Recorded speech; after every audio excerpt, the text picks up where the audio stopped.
शरणं गच्छामि। द्वितीयम्पि बुद्धं शरणं गच्छामि।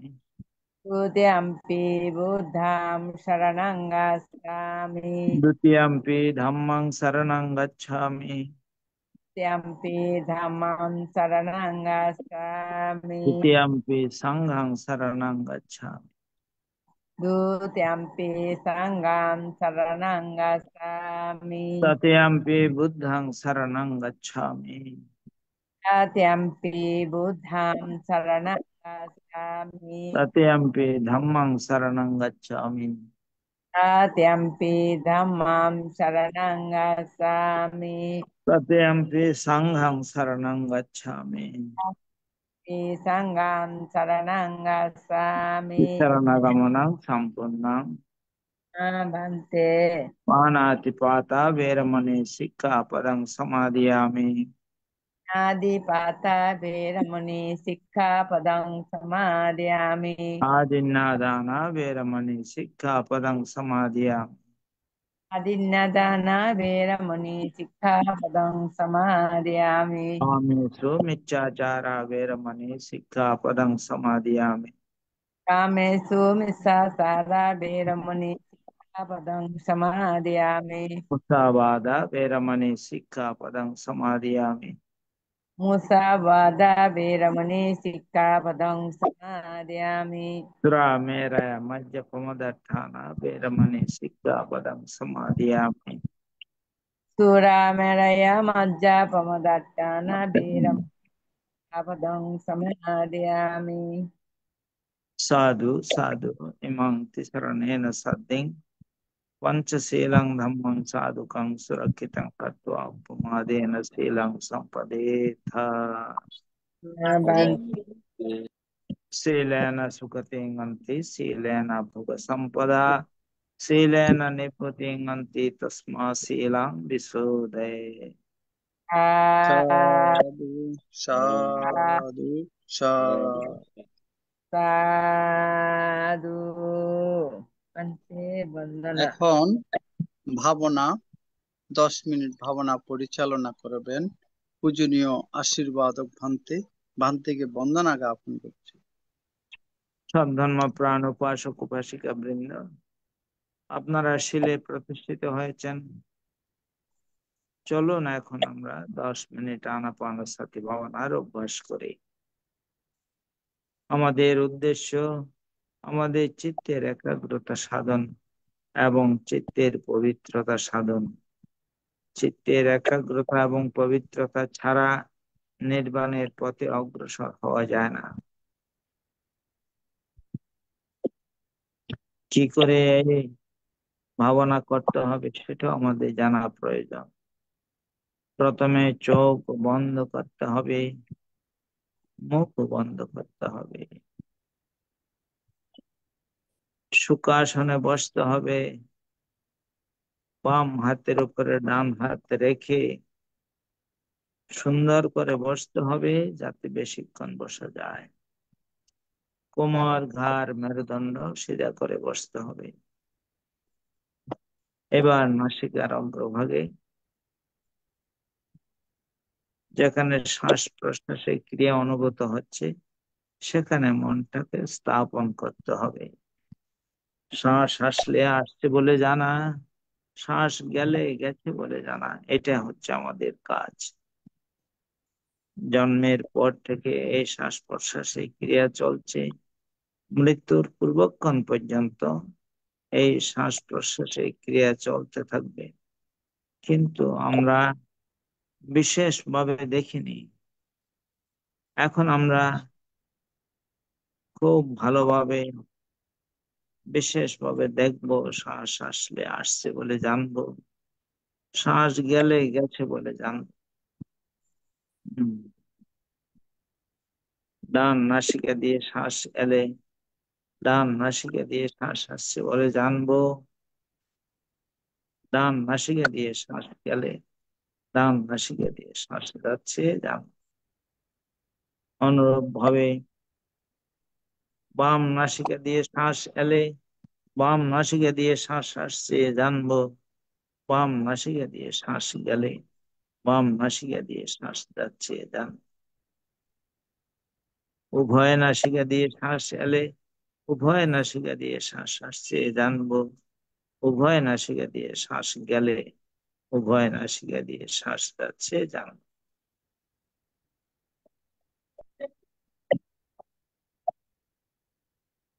নিজের অজান্তে একটি শ্বাস যেন ভিতরে প্রবেশ করতে না পারে, অনুরূপ ভাবে নিজের অজান্তে একটি শ্বাস যেন বেরিয়ে যেতে না পারে। প্রত্যেকটি শ্বাস প্রশ্বাস জেনে জেনে নিতে হবে, জেনে জেনে ছাড়তে হবে।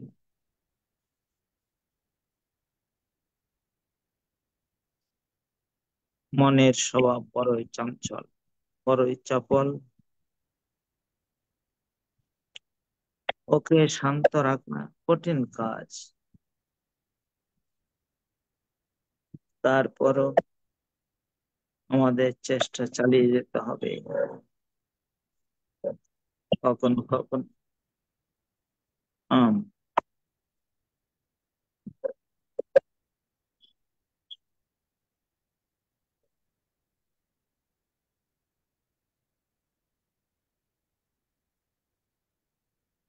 খুব সাবধানের সঙ্গে এই কাজ করতে হবে। এই চঞ্চল চপল মনকে শান্ত করা কঠিন কাজ।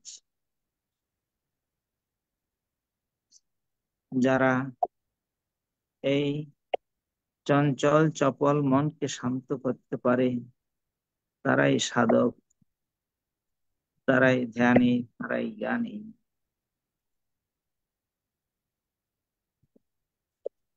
খুব সাবধানতার সঙ্গে, খুব সজাগতার সঙ্গে এই কাজ করতে হবে। যারা যথাযথভাবে এই শ্বাস প্রশ্বাসের ক্রিয়াকে জানতে পারে সফলতা তাদের আসবেই, সফলতা আসবে, সফলতা আসবে।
भवतु सर्वमङ्गलं रक्षन्तु सर्वदेवता सर्वबुद्धानुभावेन सदा सत्ये भवन्तु ते। भवतु सर्वमङ्गलं रक्षन्तु सर्वदेवता सर्वधर्मानुभावेन सदा सत्ये भवन्तु ते। भवतु सर्वमङ्गलं रक्षन्तु सर्वदेवता सर्वसङ्घानुभावेन सदा सत्ये भवन्तु ते ते। সাধু সাধু সাধু। ভারতের ষষ্ঠ সঙ্গরাজ পূজনীয় আশীর্বাদক ভান্তে এতক্ষণ পর্যন্ত মঙ্গলাচরণ, পঞ্চশীল প্রদান এবং 10 মিনিট ভাবনা প্রদান করেছেন। পূজনীয় ভান্তের নিরোগ দীর্ঘায়ু এবং সুস্বাস্থ্যতা কামনা করছি AITSS পরিবারের পক্ষ থেকে। বন্দনা মন। सार सार भक्ते बंदना सार ITSS सार सार सार ITSS জুম আইডিতে এখন ধর্ম দেশনা দান। আমাদের নির্ধারিত ভান্তে অসুস্থতার কারণে আজকে ধর্ম দেশনা দান করবেন ITSS পেজের প্রধান উপদেষ্টা শ্রদ্ধেয় ভদন্ত ইন্দ্রবংশ স্থবির ভান্তে,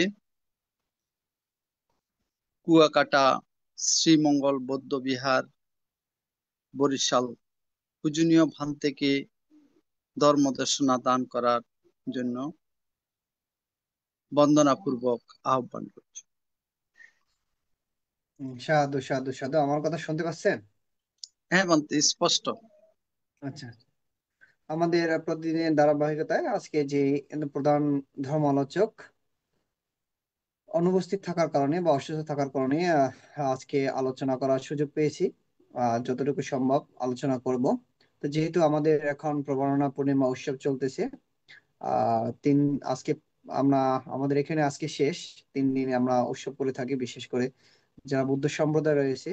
তো এই প্রবরণা সম্পর্ক নিয়ে বা প্রবরণা তাৎপর্য নিয়ে আজকে যতটুকু সম্ভব আলোচনা করব।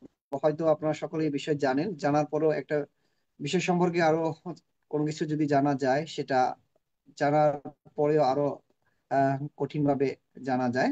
যেমন আমরা যখন ধান শুকাই, সেটাকে বারবার যখন নাড়াচাড়া করে দেয়া হয়, অতি তাড়াতাড়ি শুকিয়ে যাওয়ার মতো। তো সাধারণ প্রাণ উপাসক উপাসিকা, সর্বপ্রথম মহাকারণিক তথাগত সম্মুখ বুদ্ধকে নতশিরে বন্দনা জানাই। নতশিরে বন্দনা জানাই বুদ্ধের নির্বাণকামী ধর্মকে। এবং আমাদের সাথে সংযুক্ত রয়েছে মাদ্রাসা সংগ্রাস দীপাল মাহাতের মহোদয় এবং ফেসবুক লাইভ ITS পেজ, ইউটিউবে সংযুক্ত সকল শ্রদ্ধ ভিক্ষুকে নতশিরে বন্দনা জানিয়ে আজকের মতো আলোচনা শুরু করতেছি। তো সাধারণ প্রাণ উপাসক উপাসিকা, 2 দিন ধরে বা 3 দিন ধরে আমরা যে উৎসবগুলো করতেছি, আমাদের প্রাণের উৎসব বলতে পারেন, বুদ্ধ সম্প্রদায়ের বৃহত্তর বলতে পারেন, দ্বিতীয় বৃহত্তর উৎসবও বলতে পারেন, যেটা আমরা খুব আনন্দের সাথে এই উৎসবগুলো উদযাপন করে থাকি, যেটা প্রভারণা পূর্ণিমা নামে বর্তমানে পরিচিত। একসময় প্রভারণা পূর্ণিমাটা কি জিনিস এটাই অনেকে জানতো না, বুঝতো না। এখনো কিন্তু অনেকে জানে, বুঝে, বা আশ্বিনী পূর্ণিমা নামে ও পরিচিত ছিল। তো প্রভারণা পূর্ণিমা একসময় অনেকেই কিন্তু জানতো না এটা। এখনো অনেকে, আমি কালকেও দেখলাম যে খুবই একজন গণ্যমান্য আহ যিনি বিহারের সেক্রেটারি, একটা বিহারের নাম বললাম না, তো তিনি বলতেছে বুদ্ধ পূর্ণিমা উৎসবে আমরা বানুষি উঠিয়ে অনেক মজা করতেছি, আমাদের বিহার অনেক সাজগোজ করতেছি। তো বুদ্ধ পূর্ণিমা কোনটা, প্রভারণা পূর্ণিমা কোনটা, এখন আমরা কিন্তু অনেকেই এগুলা খেয়াল করে মিডিয়াতে যখন কথা বলি বা এগুলা বলতে পারি না। তো আমাদের খেয়াল রাখতে হবে, কারণ এখন মিডিয়ার যুগ। একটা কথা বললে সাথে সাথে সেটা হাজার হাজার মানুষের কাছে চলে যায়, যে বিষয়গুলো, যার কারণে এটা যখন অন্য সম্প্রদায়ের মানুষ দেখে, তখন কিন্তু আমাদের ছোট হতে হয় যে প্রবরণা পূর্ণিমা, বুদ্ধ পূর্ণিমা বলতেছে এরকম। তো যার কারণে আমাদের এই বিষয়গুলো বিশেষভাবে জানতে হবে, সকলের জানা প্রয়োজন। তো প্রবরণা পূর্ণিমা যে বুদ্ধ সম্প্রদায়ের মধ্যে পালিত একটি অন্যতম প্রধান উৎসব। যা আশ্বিনী পূর্ণিমা নামেও আমরা পরিচিতি বা জানি। বৌদ্ধ ধর্মাবলম্বীদের নিকট এটি বা আমাদের নিকট এটি দ্বিতীয় বৃহত্তর ধর্মীয় উৎসব। আশ্বিন মাসে পূর্ণিমা তিথিতে এই উৎসব পালিত হয়। বিশেষ করে এটাই আমরা জানতাম। তো এখন সবাই আমরা কিন্তু প্রবারণা পূর্ণিমা নামে এটাকে চিনি। তো সাধারণ প্রাণ উপাসক উপাসিকা শুধু প্রবারণা পূর্ণিমায় আমরা পানস উত্তোলন করি, আনন্দ করে থাকি, কিন্তু বিভিন্ন ধরনের গান বাজিয়ে, বিহারের মধ্যে বক্স বাজিয়ে, নাচ গান করে আমরা পানস উঠিয়ে কিন্তু এই অনুষ্ঠান আমরা সমাপ্ত করে থাকি।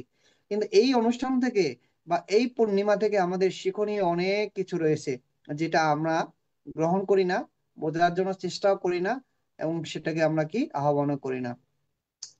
এই প্রবারণা শব্দটি হচ্ছে পালি শব্দ বা আবিধানিক অর্থে এটাকে যদি আমরা বাংলায় বলতে চাই, তাহলে বলতে পারি নিমন্ত্রণ করা বা আহ্বান করা বা মিনতি করা বা অনুরোধ করা, নিষেধ করা, ত্যাগ করা বা শেষ শেষ বা সমাপ্তি, এই বিষয়গুলো উঠে আসছে প্রবারণা শব্দের অর্থ। অর্থাৎ যেমন ভিক্ষুদের বসবাস পরিসমাপ্তি, যে সময়টা, এটা কিন্তু প্রবারণা উৎসবের সময়। বসবাস ত্যাগ, অর্থাৎ বসবাসকে ত্যাগ করা, বসবাস শেষ হয়ে যাওয়া, সমাপ্তি, এটাকে সমাপ্তি বলা হয়। বসবাস ত্যাগের যে কার্য অথবা শিষ্টাচার বা বিধি, তৃপ্তি বা এই যে আহ সন্তুষ্টিহীনতার বিষয়, যে ক্ষতিপূরণ বা প্রাপ্তি, ঋণ ইত্যাদি পরিশোধ সমাপ্তি বোঝায়। এখন আমরা এইগুলো থেকে অনেক কিছু আমাদের শিক্ষণীয় বিষয় আছে, যেমন নিমন্ত্রণ করা। কি নিমন্ত্রণ করব আমরা এই প্রবারণা দিনে? মহাকারণী তথাগত মুখ্য বুদ্ধ যখন এই প্রবারণার দিনে, প্রবারণা আমাদের যে পালি ভাষা, এটা যে রাখাইন পালি ভাষা, ওটাকে পাওয়া পাওয়া না বলা হয়, অর্থাৎ আহ্বান করা। বাংলা যেটাকে বলে আহ্বান করা, এটাকে আমরা এই বাংলায় প্রবারণায় বলি। কি আহ্বান করব? আমরা একে অপরকে এই রূপে আহ্বান করব, মহাকালী তথাগত সম্মুখ বুদ্ধ এই প্রবারণে সকল ভিক্ষু সমূহকে সীমার যে বিহার বা সীমাগড়ে বা বিহারে ডেকে তাদেরকে কি করতো? নিমন্ত্রণ করতো আসার জন্য। নিমন্ত্রণ করার পর আহ্বান করতো। কি আহ্বান করতো? আমার যদি কোনো ভুল ত্রুটি হয়ে থাকে বা আমার অজান্তে যদি আমি কোনো কিছু ভুল ত্রুটি করে থাকি বা তোমাদের দৃষ্টিতে যদি আমি কোনো খারাপ কাজ করে থাকি বা খারাপ কাজ করার জন্য আমি উৎসাহিত দিয়ে থাকি, এইরূপ যদি কোনো কিছু করে থাকি, তোমরা আমাকে ধরিয়ে দাও। তোমরা আমাকে কি করো? ধরিয়ে দাও। তোমরা আমাকে দেখিয়ে দাও, এই ভুলগুলো শুধরিয়ে দাও বলে একে অপরকে নিমন্ত্রণ করা হয়। তা সধর্মপ্রাণ উপাসক উপাসিকা, এই শিক্ষা আমরা কয়জনে নিয়ে থাকি? আমরা কিন্তু কেউ এই শিক্ষাগুলো নিই না। 3 মাস বর্ষবাসের সময় আমরা সকলেই বিহারে গিয়ে উপসৎশীল পালন করে থাকি।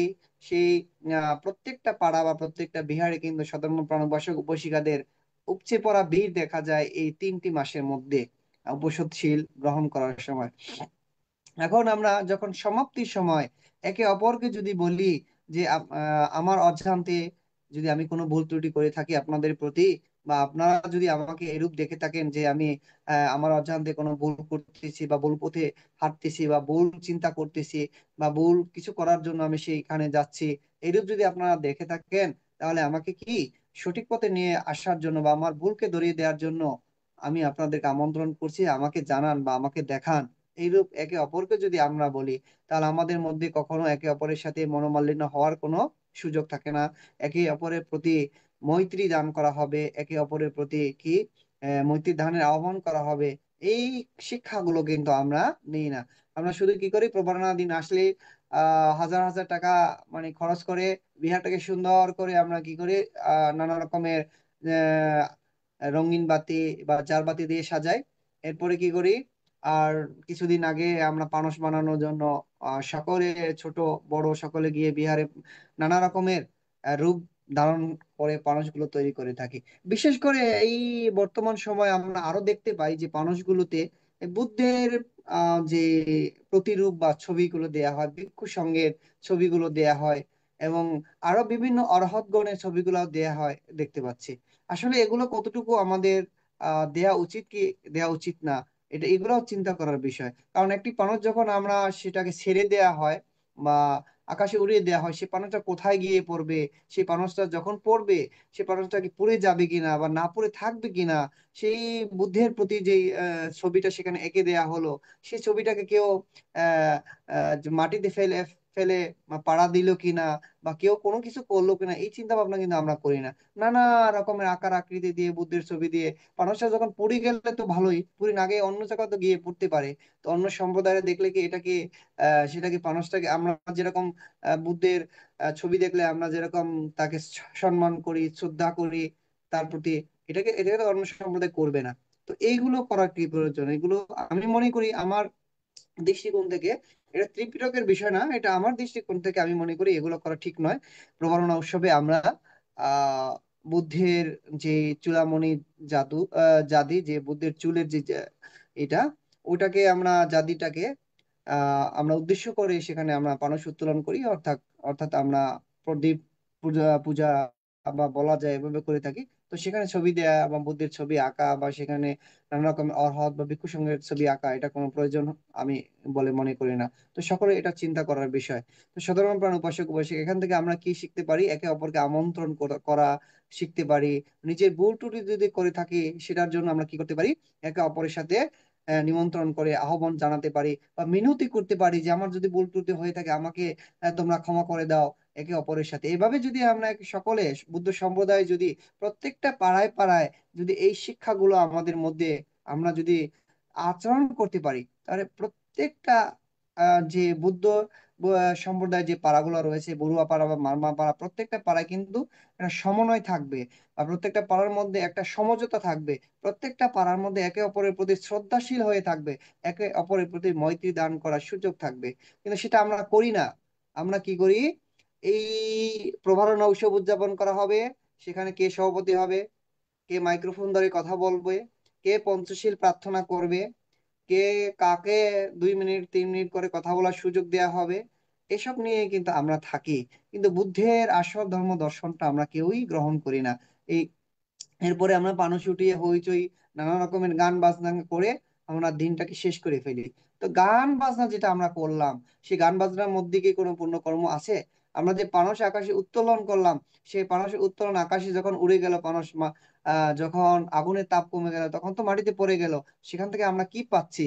সেখান থেকে যদি এই শিক্ষাগুলো আমরা না নিতে পারি, নিমন্ত্রণ করা, আহ্বান করা, মিনতি করা বা অনুরোধ করা, বা অকুশল কর্ম না করার জন্য একে অপরকে কি নিষেধ করা, এইগুলো যদি আমরা এই শিক্ষা অর্জন করতে না পারি, তাহলে এই প্রভারণা উৎসবের যে মূল যেটা উৎপত্তি বা মূল দর্শন, সেটা তো আমাদের মধ্যে নেই।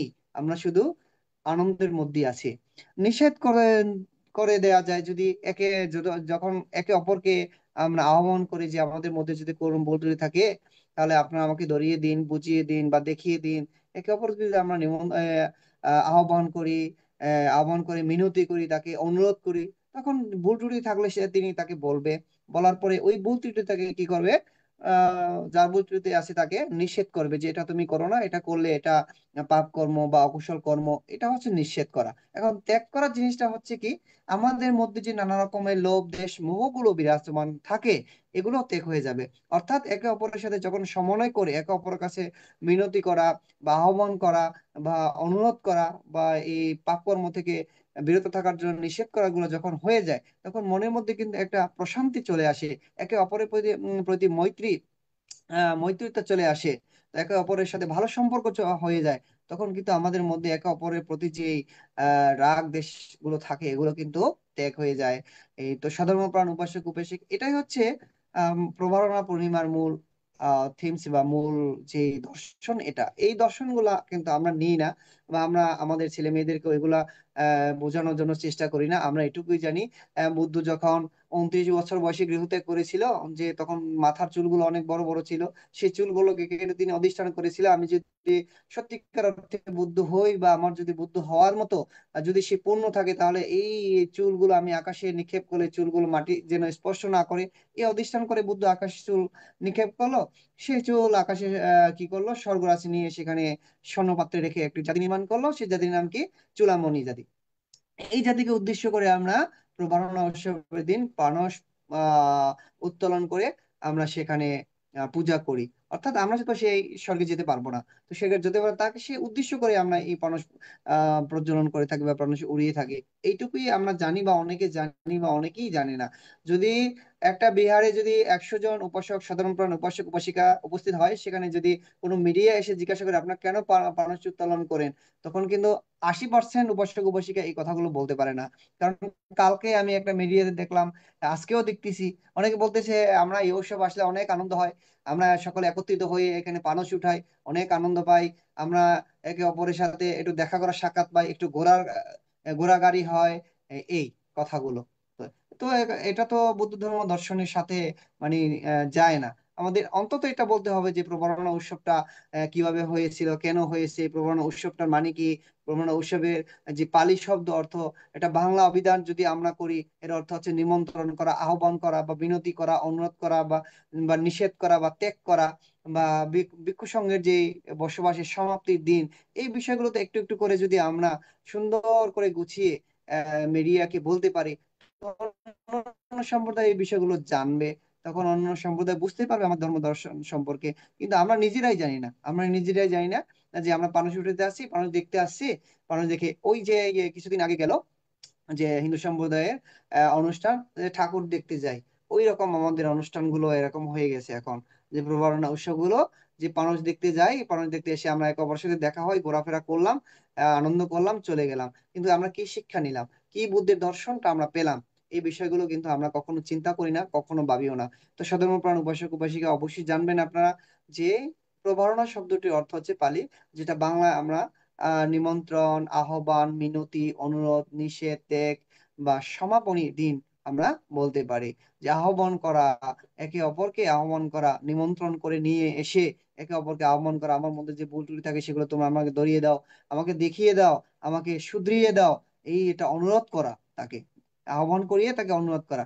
আবার যদি ভুল ত্রুটি থাকে সেটাকে তিনি না করার জন্য নিষেধ করা, ত্যাগ করা। কি ত্যাগ করবো, আমাদের মধ্যে যে লোভ দেশ মোহগুলো রয়েছে, এগুলোকে আমরা এই দিন ত্যাগ করে একে অপরের সাথে সমন্বয় করে চলার চেষ্টা করব।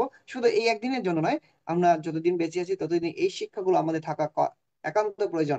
কারণ একটা পরিবারের মধ্যে যে ছেলে মেয়েকে নিয়ে যখন আমরা ছেলে মেয়েদের সকলকে নিয়ে যখন আমরা বসবাস করি, তখন কিন্তু সেই পরিবারের মধ্যে নানা রকমের সমস্যাগুলো দেখা দেয়।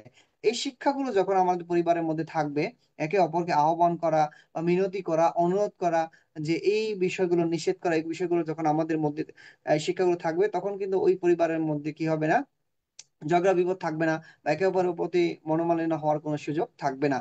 কারণ তারাও জানবে যে আমার যদি কোনো ভুল ত্রুটি হয়ে থাকে, আমি তাদের কাছ থেকে ক্ষমা চেয়ে নেব, বা তাদেরকে আহ্বান করব, বা তাকে আমি নিষেধ করব।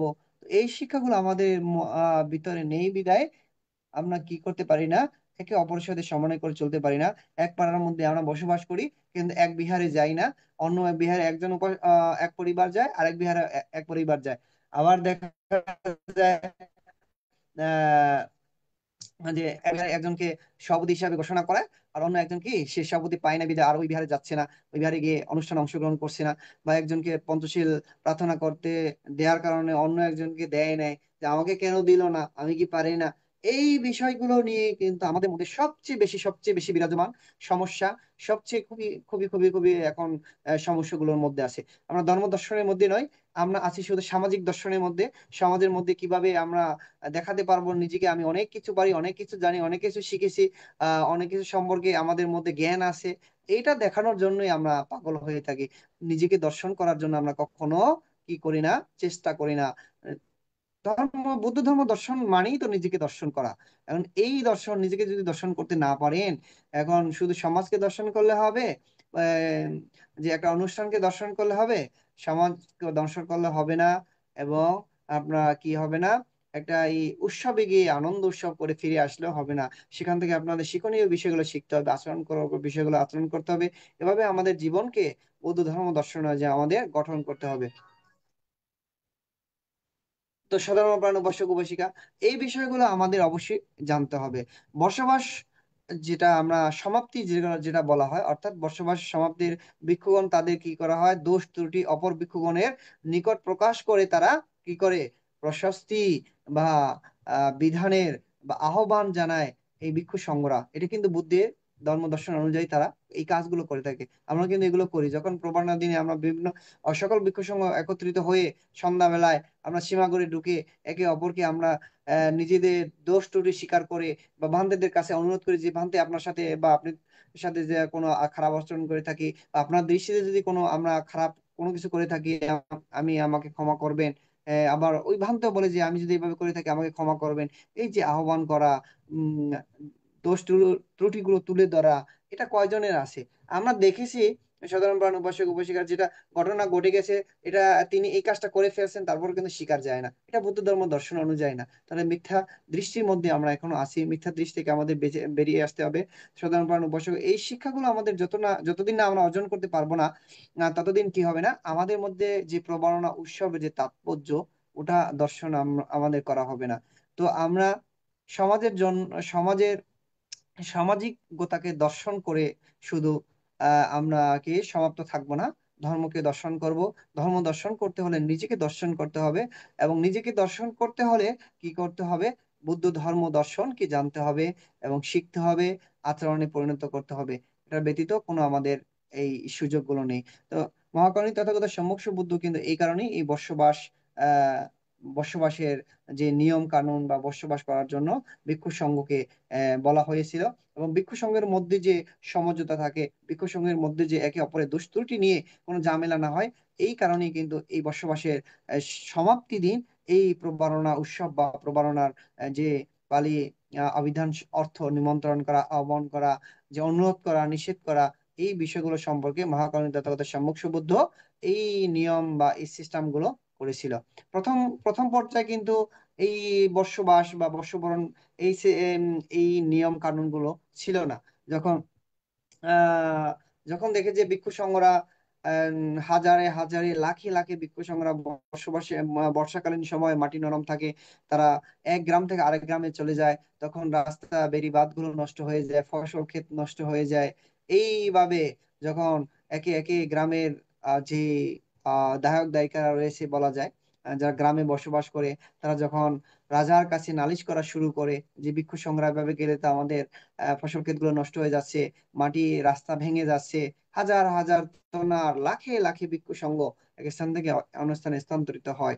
তখন এই বিবিসারা রাজার কথায় আহ এই বুদ্ধ কিন্তু মানে বুদ্ধকে প্রার্থনা করেছিলেন যাতে বসবাস 3 মাস থাকে, 3 মাস যেন ভিক্ষুরা একই স্থানে থাকে। এবং সেখানে বুদ্ধ বিবিসার রাজাকে বলেছিলেন, তাহলে ভিক্ষু সংঘ যদি 3 মাস বসবাস থাকে, তাহলে ওই ভিক্ষু সংঘকে 3 মাসের জন্য উপাসক উপাসিকাদের অবশ্যই কি করতে হবে, চিবর, তারপরে বিহার, তারপর ছয়েং, আর আহার আর কি ঔষধ, এগুলো যে যারা ফাং করবে এগুলো তাদের দায়িত্ব নিতে হবে একজন ভিক্ষু সংঘকে। না হলে ভিক্ষু সংঘরা এই পিণ্ডচরণ করে তাদের আহার গ্রহণ করতে হবে, সকল ধরনের আহার থেকে শুরু করে চিবর সবকিছু তারা নিজেদের মতো করে এই পিণ্ড উচ্চারণের মধ্য দিয়ে তারা কি এগুলো গ্রহণ করবে। তো বিম্বিসার রাজা কিন্তু ওটা গ্রহণ করেছিলেন, যার কারণে আপনারা দেখবেন যখন একজন বৌদ্ধ ভিক্ষু যে বিহারে থাকুক না কেন, যখন বসবাস শুরু হয়, এটা অন্য জায়গায় হয় কিনা জানি না, যারা রাখাইন বৌদ্ধ ভিক্ষু রয়েছে এদের মাঝে এটা হয়, পাড়ার পোশাক উপশিকা সকলে মিলিতভাবে সেই ভিক্ষুর কাছে প্রার্থনা করবে, ভান্তে আহ এই 3 মাস বসবাসের জন্য আপনি আমাদের বিহারে থাকবেন, আপনার চিবর এবং বিহার ঔষধ ছয়েং এগুলা আজকে আজকে থেকে আমরা সম্পূর্ণ রূপে আমরা দায়িত্ব গ্রহণ করলাম। এভাবে প্রতি বছরে বছরে বছরে এই ভিক্ষু সংঘের কাছে, যে ভিক্ষু সংঘ আছে তার কাছে এসে তারা প্রার্থনা করে যেদিন বসবাস শুরু হয়, বসবাসের যেদিন শুরু হয়, যেদিন পূর্ণিমা ওই দিন কিন্তু এইভাবে প্রার্থনা করে। এই প্রার্থনা কারণ একটাই হচ্ছে, অনেক যখন অনেক বৃষ্টি হবে তখন ভিক্ষু সংঘরা বিন্দুচরণ যেতে পারে না, তো যার কারণে বিন্দুচরণের যাওয়া যে না লাগে, ওই তারা দায়িত্ব নিয়েছে যে ছয়ং দান করবে। তো যার কারণে তারা অবশ্যই দান করবে। তারপরেও আমরা বর্তমান সমাজে আমরা কি দেখতে পাই, ভিক্ষু সংঘদেরকে নিজেদেরকে পপুলার করার জন্য, নিজেদেরকে এই উপাসক উপাসিকাদের কাছে কি খুবই যে মানে কি বলবো শীলবান ভিক্ষু হিসাবে উপস্থাপন করার জন্য, নিজেকে খুবই ভালো একজন আহ ধর্মদেশক, ধর্ম আলোচক উপস্থাপনা করার জন্য আমরা এরূপও দেখতে পাই গলা গলা সমান পানির মধ্যে নেমেও ভিক্ষু সংঘরা পিণ্ডচরণ করে বর্ষাকালীন সময়। কেন? সেই ভিক্ষু সংঘদেরকে যখন যে বিহারে বসবাস করার জন্য ফাং করা হয়েছে, তারা কি পিণ্ডু মানে ছয়ং দান করার জন্য তারা কি অধিষ্ঠান গ্রহণ করেনি? তারা বান্দিদেরকে ফাং করেনি? ফাং না করলে সেই ভিক্ষু সংঘ কিভাবে সেই বিহারে বসবাস ধারণ করে? তাহলে তাদের গাছে নিচেই বসবাস ধারণ করার কথা ছিল। তো এই বিষয়গুলো আমাদের এখন বর্তমান সমাজে, আমাদের সোশ্যাল মিডিয়া সমাজ যেহেতু এই বিষয়গুলোকে আমাদের ভাবিয়ে তোলে যে ভবিষ্যতে এই ধর্ম দর্শনটা কোথায় যাবে। একটা পলিসি বা একটা ব্যবসা প্রতিষ্ঠানের মতো হয়ে যাবে এই আমাদের আহ বর্তমান এইভাবে যদি চলতে থাকে। তো সাধারণ প্রাণ উপাসক উপাসিকা এগুলো থেকে শুধু ভিক্ষু সংঘ নয়, সাধারণ প্রাণ উপাসক উপাসিকাদের অবশ্যই সজাগ থাকতে হবে, যাতে ভিক্ষু সংঘরাও ঠিক মতো তাদের শীল পালন করতে পারে। তারা আহ নেপথ্যে যেন না যেতে পারে, ঠিক পথ যেন অবলম্বন করতে পারে। এই কারণে ভিক্ষু সংঘদের শুধু দোষ দিলে হবে না, বা উপাসক উপাসিকাদের দোষ দিলে হবে না। উভয় পক্ষের মধ্যে কি থাকতে হবে? সজাগ সচেতন থাকতে হবে। শুধু ভিক্ষু সংঘ দিয়েও এই এই বুদ্ধের শাসনকাল বা বুদ্ধের যে ধর্ম দর্শন, এটা পরিপূর্ণতা পাবে না। আবার উপাসক উপাসিকার সঙ্গ দিয়েও এই ধর্ম দর্শনটাকে টিকিয়ে রাখা যাবে না, বা এই শাসনকে টিকিয়ে রাখা যাবে না, বা সঠিক ধর্ম দর্শনটা পাওয়া যাবে না। উভয়েরই প্রয়োজন। তো উভয় পক্ষ থেকে এই শিক্ষণীয় বিষয়গুলো শিখতে হবে, জানার বিষয়গুলো জানতে হবে, আচরণ করার বিষয়গুলো অবশ্যই আচরণ করতে হবে। উভয় বিষয়ের মধ্যে এই বিষয়গুলো কি থাকতে হবে? সজাগ সচেতন ভাবে আমাদের এই কর্মগুলো করা একান্তই প্রয়োজন। আমরা যখন যখন সীমাগড়ে আমরা অধিষ্ঠান গ্রহণ করি, তখন কিন্তু আমাদেরকে যে সিনিয়র বা যে শ্রদ্ধেয় ভিক্ষু সংঘ মাধ্যমে আমরা উপসদ গ্রহণ করি, সিদ্ধান্তরা কিন্তু সেখানে আমাদেরকে কি বলে যে আহ মানে যেদিন আমরা উপশব্দ গ্রহণ করি, তখন আমাদেরকে এই রূপ বলা হয়, যদি কোনো দাতা থাকে তাহলে সেই দাতার আহার দান করে তোমরা সেই আহার দান করতে পারো, আহার গ্রহণ করতে পারো। আর যদি কোনো দাতা না থাকে, বিন্দু চারণ করে তোমাদের আহার তোমরা কি করতে হবে? গ্রহণ করতে হবে। যদি কোনো দাতা থাকে যে বিল্ডিং করে বিহার করে দিবে, বা এসি লাগিয়ে দেবে, বা সুন্দর বিহারে থাকার ব্যবস্থা করে দেয়, তাহলে সেখানে থাকতে পারো। আর যদি বিহার যদি ব্যবস্থা না হয়, একটি গাছের নিচে থেকেও কি করতে হবে? ধর্ম প্রচার করতে হবে। কিন্তু আমরা এখন কি করি? আহ আমাদের আম, উপস কি ভিক্ষু সংঘ হওয়ার জন্য যে সীমাগড়ে গিয়ে আমরা যখন উপশব্দ গ্রহণ করি, তারপরেই আমরা কি করি? একটা বিহারাধ্যক্ষ হিসেবে বসে যাই, সেই বিহারে নানা রকমের কার্যক্রমের মধ্যে আছি, এবং আমরা কি করি না? ধর্ম দর্শনটাকে ঠিক মতো চর্চা করি না, ধর্ম দর্শন সম্পর্কে ঠিক মতো আমরা বোঝার চেষ্টা করি না। একটা বিহার পেলেই হলো, সেই বিহারে উপাসক উপাসিকাদের সাথে সমন্বয় ভাবে আমরা চলতে পারলে হলো। কোন উপাসককে পঞ্চশীল গ্রহণ প্রার্থনা করতে দিলে তার আমার জন্য ভালো হবে, সেই চিন্তায় আমি আছি। আবার কোন অনুষ্ঠানের সময় কোন উপাসককে যে মানে অনুষ্ঠানের সভাপতি বানালে, তাকে একটা ফুলের মালা ধরিয়ে দিলে তার থেকে 50,000 টাকা পাবো, অনুষ্ঠানে ব্যয় করতে পারবো। বা কাকে নিমন্ত্রণ করলে তাকে একটি ফুলের তোড়া দিলে, অথবা যে আমাদের সম্মানিত যে ইয়েগুলো দেওয়া থাকে, মেডেল গুলো দিয়ে থাকে, বা নানা রকমের ফুলের সাজ্জাগুলো দিয়ে থাকে, ওগুলা দিলে তাদের কাছ থেকে 20,000 30,000 পাবো। ওই চিন্তা ভাবনার মধ্যে আমাদের এখন বর্তমান সমাজে এইগুলা বিরাজমান। তো যার কারণে আমাদের সঠিক ধর্ম দর্শন গুলো আমরা দূরে চলে যাচ্ছি। তো সাধারণ প্রাণ উপাসক উপাসিকা, আপনাদেরও এগুলো সজাগ থাকা দরকার, যে 20,000 50,000 দিয়ে একটি সভায় বা একটি অনুষ্ঠানে আপনি সভাপতি হয়ে গিয়ে সেখানে আপনি একটা ফুলের তোড়া দিয়ে আপনি কি করবেন? সেই ফুলের তোড়া তো 2 দিন পরে শুকিয়ে যাবে, বা 2 দিন পরে ছিঁড়ে যাবে। সেই ফুলের তোড়া কি আপনার সাথে পরকাল জীবনে আপনাকে সঙ্গী হতে পারবে? আপনাকে পুণ্যকর্ম অর্জনের জন্য কি সে আপনাকে সঙ্গ দিতে পারবে?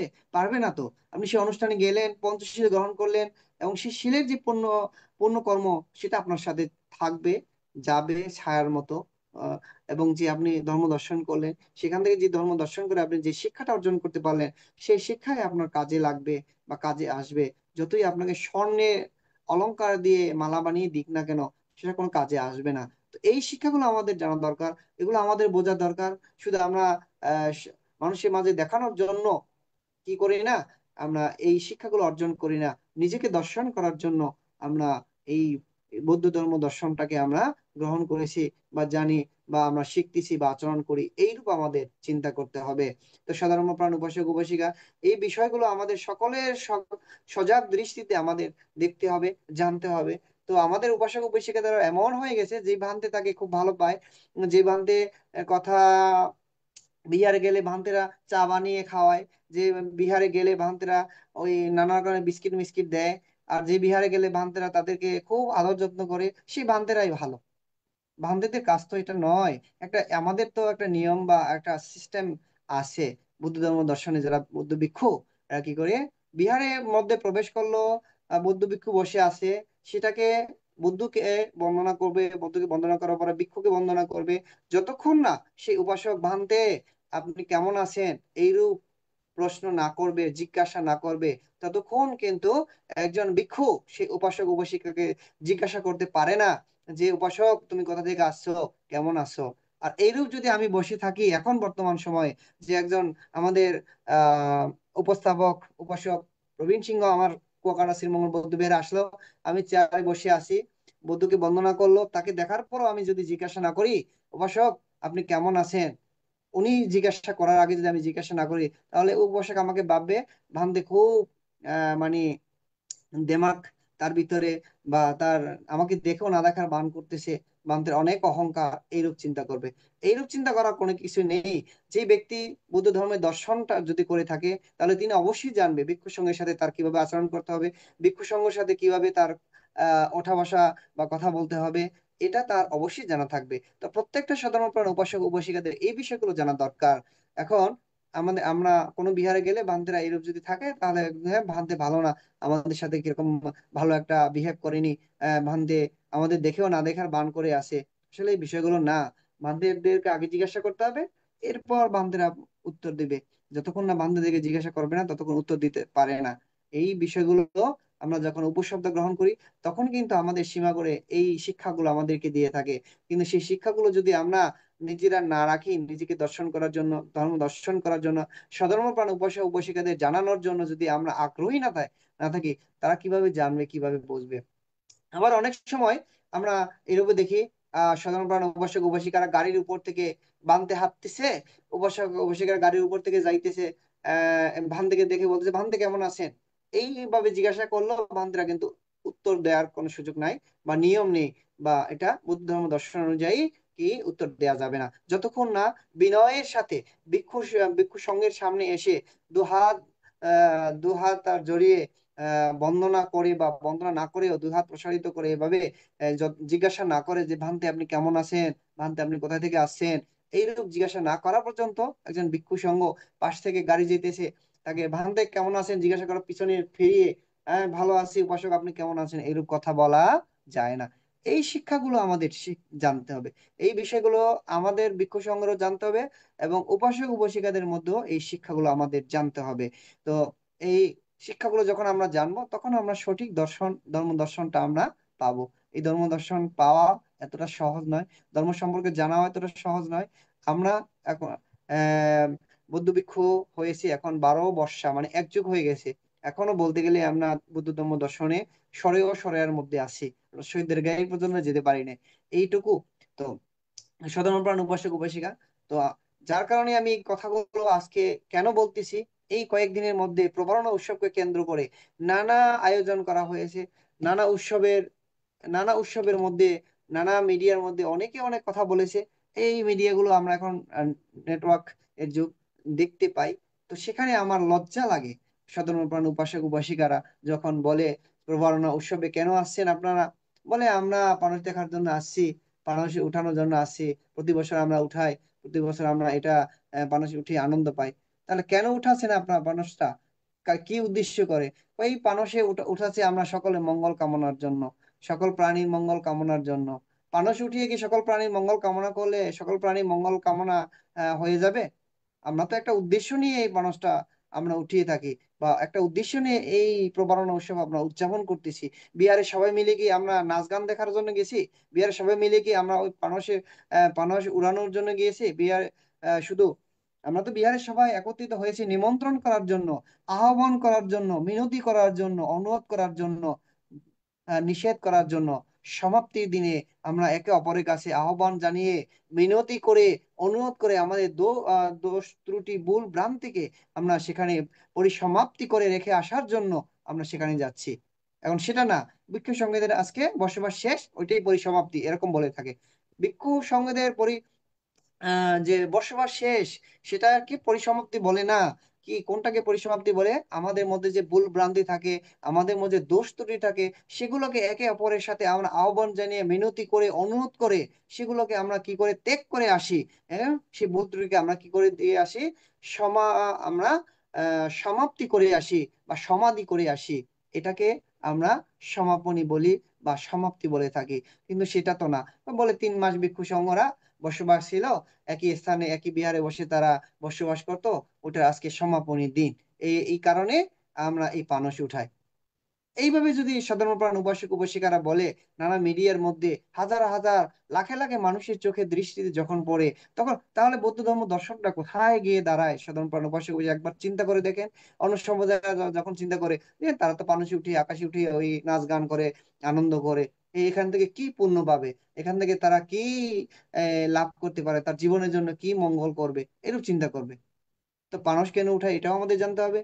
এবং যে সমাপনী অনুষ্ঠান বা যে প্রবারণা উৎসব, এটা কেন করি, কোথায় থেকে আসছে, কিভাবে উৎপত্তি হয়েছে, এই বিষয়গুলো আমাদের প্রত্যেকের জানা দরকার।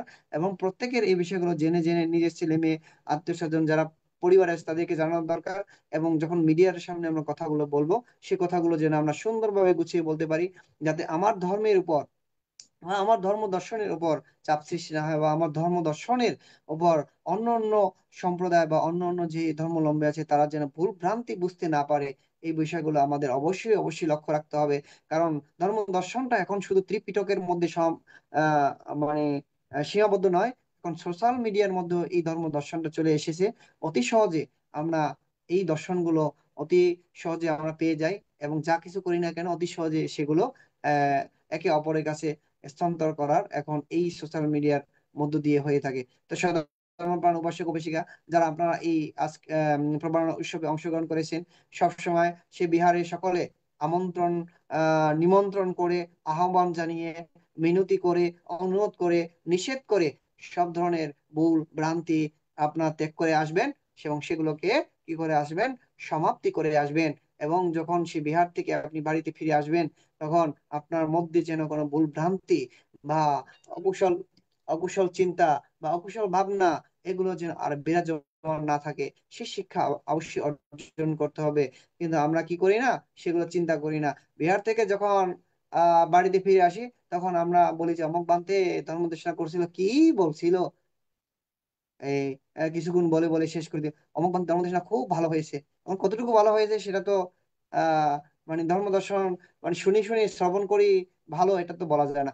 ধর্ম দর্শন ভালো তখনই যখন কোনো ভ্রান্তে ধর্ম দর্শন শ্রবণ করে আপনি সেই শিক্ষাটা নিজে অর্জন করে কি করে আচরণে পরিণত করবেন, তখন সেই ধর্ম দর্শন বা সেই ধর্ম দেশনা বা সেই ধর্ম শ্রবণ করা আপনার জন্য ভালো, এবং যিনি ধর্মদেশনা দান করেছেন তার জন্য ভালো। যতক্ষণ না শুধু মিষ্টি মধুর কণ্ঠসুর শুনে আমরা মুগ্ধ হয়ে যাই, যে বান্তেরা যেমন পালি ভাষায় সূত্রপাঠ করে, ওগুলো শুনে আমরা মুগ্ধ হয়ে যাই। বান্তের এই সূত্রপাঠ শব্দ বা উচ্চারণ গুলা খুব সুন্দর, এভাবে বলি আমরা। আসলে সূত্রপাঠের মধ্যে বান্তে কি বলে গেল, সূত্রপাঠে এটার অর্থ কি, এগুলো তো আমরা বুঝি না, না বুঝে আমরা এই ভালো বলে থাকি। তো সাধারণ প্রাণ উপাসক উপাসিকা, ভালো বলতে হলে নিজেকে ভালো করতে হবে, ভালো করতে হলে নিজেকে ধর্ম দর্শন করতে হবে, ধর্ম দর্শন অনুযায়ী নিজের জীবনকে গঠন করতে হবে। ধর্ম দর্শন করা মানে নিজেকে দর্শন করা, বুদ্ধ ধর্ম দর্শন করা মানে নিজেকে দর্শন করা। নিজেকে দর্শন করো এবং সঠিক ধর্মকে আপনার জানেন, সমাজে দেখানোর জন্য, কাউকে দেখানোর জন্য নয়, কাউকে যে বোঝানোর জন্য বা কাউকে লোভ দেখানোর জন্য বা সমাজকে দর্শন করার জন্য আমাদের ধর্ম দর্শন নয়। এই ধর্ম দর্শন নিজেকে দর্শন করার জন্য। যার কারণে আমরা সেই অনুষ্ঠানে পঞ্চশীল প্রার্থনা করতে পারলাম কি পারলাম না সেটা চিন্তা করবেন না। বিহার কমিটিতে সভাপতি হতে পারলাম কি পারলাম না সেটা চিন্তা করবেন না। এবং অনুষ্ঠান কমিটির সভাপতি হতে পারলাম বা সেক্রেটারি হতে পারলাম কি পারলাম না এসব নিয়ে চিন্তা ভাবনা না করে, মনোমালিন্য না হয়ে আমরা সঠিক ধর্ম দর্শন করি। নিজেকে নিজেকে সঠিক ধর্ম দর্শন করে নিজের পরিবারকে সেই ধর্ম বা সেই শিক্ষা আমরা যেন দান করে থাকি। তো সাধারণ প্রাণ উপাসক উপাসিকা, এই শিক্ষাগুলো আমাদের একান্তই প্রয়োজন। যতদিন না সাধারণ প্রাণ উপাসক উপাসিকারা এই শিক্ষাগুলো অর্জন করতে পারবে না, যতদিন না নিজেরা এই শিক্ষাগুলো অর্জন করে আচরণে পরিণত করতে পারবে না, ততদিন আমাদের এই ধর্ম দর্শনটা সঠিক দর্শনে রূপান্তরিত হবে না। ততদিন আমাদের ধর্ম দর্শনগুলো কি হয়ে থাকবে? আমাদের মিথ্যা দৃষ্টিতে পরিপূর্ণতা হয়ে থাকবে। এই মিথ্যা দৃষ্টি থেকে আমাদের বেরিয়ে আসতে হবে, সঠিক ধর্ম দর্শন আমাদের জানতে হবে এবং সঠিক ধর্ম দর্শন অনুযায়ী নিজের জীবনকে গঠন করতে হবে। শুধু এই প্রবারণা দিনে বা প্রবারণা এই যে বর্ষবাস 3 মাসে আমরা কি করি, উপসৎশীল পালন করব না। পারলে আমরা সবসময় উপসৎশীলের মধ্যে থাকবো, আর যদি না পারি আমরা পঞ্চশীলের মধ্যে সবসময় যেন এই শীলগুলো আমরা রক্ষণাবেক্ষণ করে চলতে পারি, শীলগুলো যেন আমরা রক্ষা করতে পারি। এর জন্য মহাকরণিক তথাগত সম্মুখ বুদ্ধ বলেছিল যে তোমরা যে সাজগোজ করো ফুল নানা রকমের মেকআপ দিয়ে, এটা সাজগোজ বেশিক্ষণ থাকে না, তবে যখন সময় আসে তখন নষ্ট হয়ে যায়। কিন্তু শিল দিয়ে যদি তুমি তোমার দেহকে সাজাও, সেটা সারা জীবন থাকবে, সারা জীবনের জন্য। আর সারা বিশ্বের মধ্যে যত সুগন্ধি যে সেন্ট রয়েছে, এর থেকে অনেক অনেক গুণের সুগন্ধি আসে এই তোমার শিল থেকে। তাহলে সেই সুগন্ধি, টাকা দিয়ে যে সুগন্ধিগুলো আমরা ব্যবহার করি সেটা ভালো, না আমরা যে শিল আচরণ যদি করি সেটা ভালো? এবং চিন্তা করে দেখেন সাধারণ প্রাণ উপাসক উপাসিকা। তো আমরা এই শিক্ষাগুলো প্রবর্ণনা পূর্ণিমার দিনে, আজকে আজকে আমরা সমাপনী দিন হিসাবে আমরা এই এই করে থাকি যে 3 দিন আমাদের অনুষ্ঠানগুলো উদযাপন করে থাকি। তো আজকে সমাপনী দিন, সমাপনী দিনের সাধারণ প্রাণ উপাসক উপাসিকারা অন্তত আপনার বিহারে গিয়ে এই আলোচনাগুলো করতেন, আপনার নিজের পরিবারের কাছে একে অপরের কাছে আহ্বান জানাবেন, মিনতি করবেন, অনুরোধ করবেন, নিষেধ করবেন এবং নিজেদের মধ্যে যে ভুল ভ্রান্তি বা দোষ ত্রুটি থাকে এগুলোকে ত্যাগ করবেন এবং নিজেদের মধ্যে যে ভুল ভ্রান্তিগুলো আছে সেগুলোকে সমাধি দিয়ে এই প্রভারণা উৎসবকে আপনারা জাগ্রত করবেন, প্রভারণা উৎসবের শিক্ষাকে নিজের অন্তরে লালন করবেন। এবং যে আমরা পানস পূজা বা পানস উত্তোলন করে থাকি, সেই মহাকালীন তথাগত সম্মুখ বুদ্ধের চূড়ামণি জাতিকে উদ্দেশ্য করে যে পানস উত্তোলন করে থাকি, সেই চূড়ামণি জাতিকে যেন উদ্দেশ্য করে আমরা পানসটা উত্তোলন করে থাকি।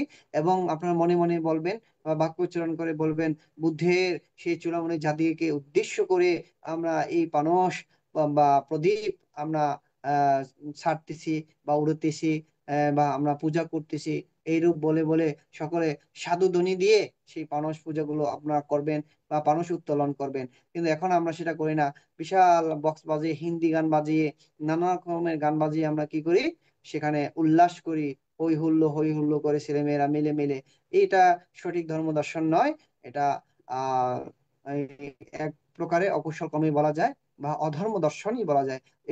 এগুলো করা যাবে না, এগুলো থেকে আমাদের বেরিয়ে আসতে হবে, নিজেকে বেরিয়ে আসতে হবে, নিজের পরিবারের ছেলে মেয়েদেরকে আমাদের বের করে নিয়ে আসতে হবে। তো আবার প্রবারণা পূর্ণিমা দিনে আরো একটি যে গুরুত্বপূর্ণ বিষয়টা রয়েছে, প্রবারণা পূর্ণিমা দিনে মহাগণিত তথাগত সম্মুখ বুদ্ধ কিন্তু তার মাকে মানে স্বর্গে গিয়ে তিনি অভিধর্ম ধারণ করে আসছিলেন।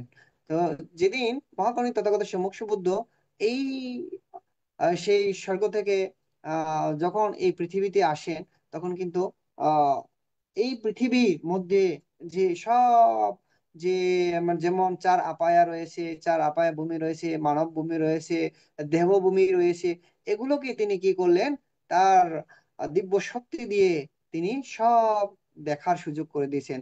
মানুষরা দেখতে পেয়েছে সেই স্বর্গের বা রাজারা কিরকম আছে বা দেবতাগণ কিরূপ আছে, আবার দেবতাগণ এই পৃথিবীর মানুষগুলো কিরূপ আছে দেখতে পেলেন। আবার 4 আপায়ের মধ্যে প্রেত আছে, ভূত আছে, এরাও দেখতে পেলো যে মানুষগুলো কিরকম আছে। বা 4 আপায়ের মধ্যে যেগুলা যক্ষক গুলো রয়েছে তারাও দেখতে পেলো। আবার যারা নানা রকমের অকুশল চিত্ত বা অকুশল কর্মগুলো করে দুঃখ ভোগ করতেছে, তারাও এই পৃথিবীর মানুষগুলোকে দেখতে পেলো, স্বর্গের সেই আহ রাজা এবং দেবতাগণকে তারা দেখতে পেল। সেই বুদ্ধ যখন এই পৃথিবীতে আগমন করেছিল, এই দিনে আলোকিত হয়েছিল, সব অন্ধকার দূর হয়ে গিয়েছিল।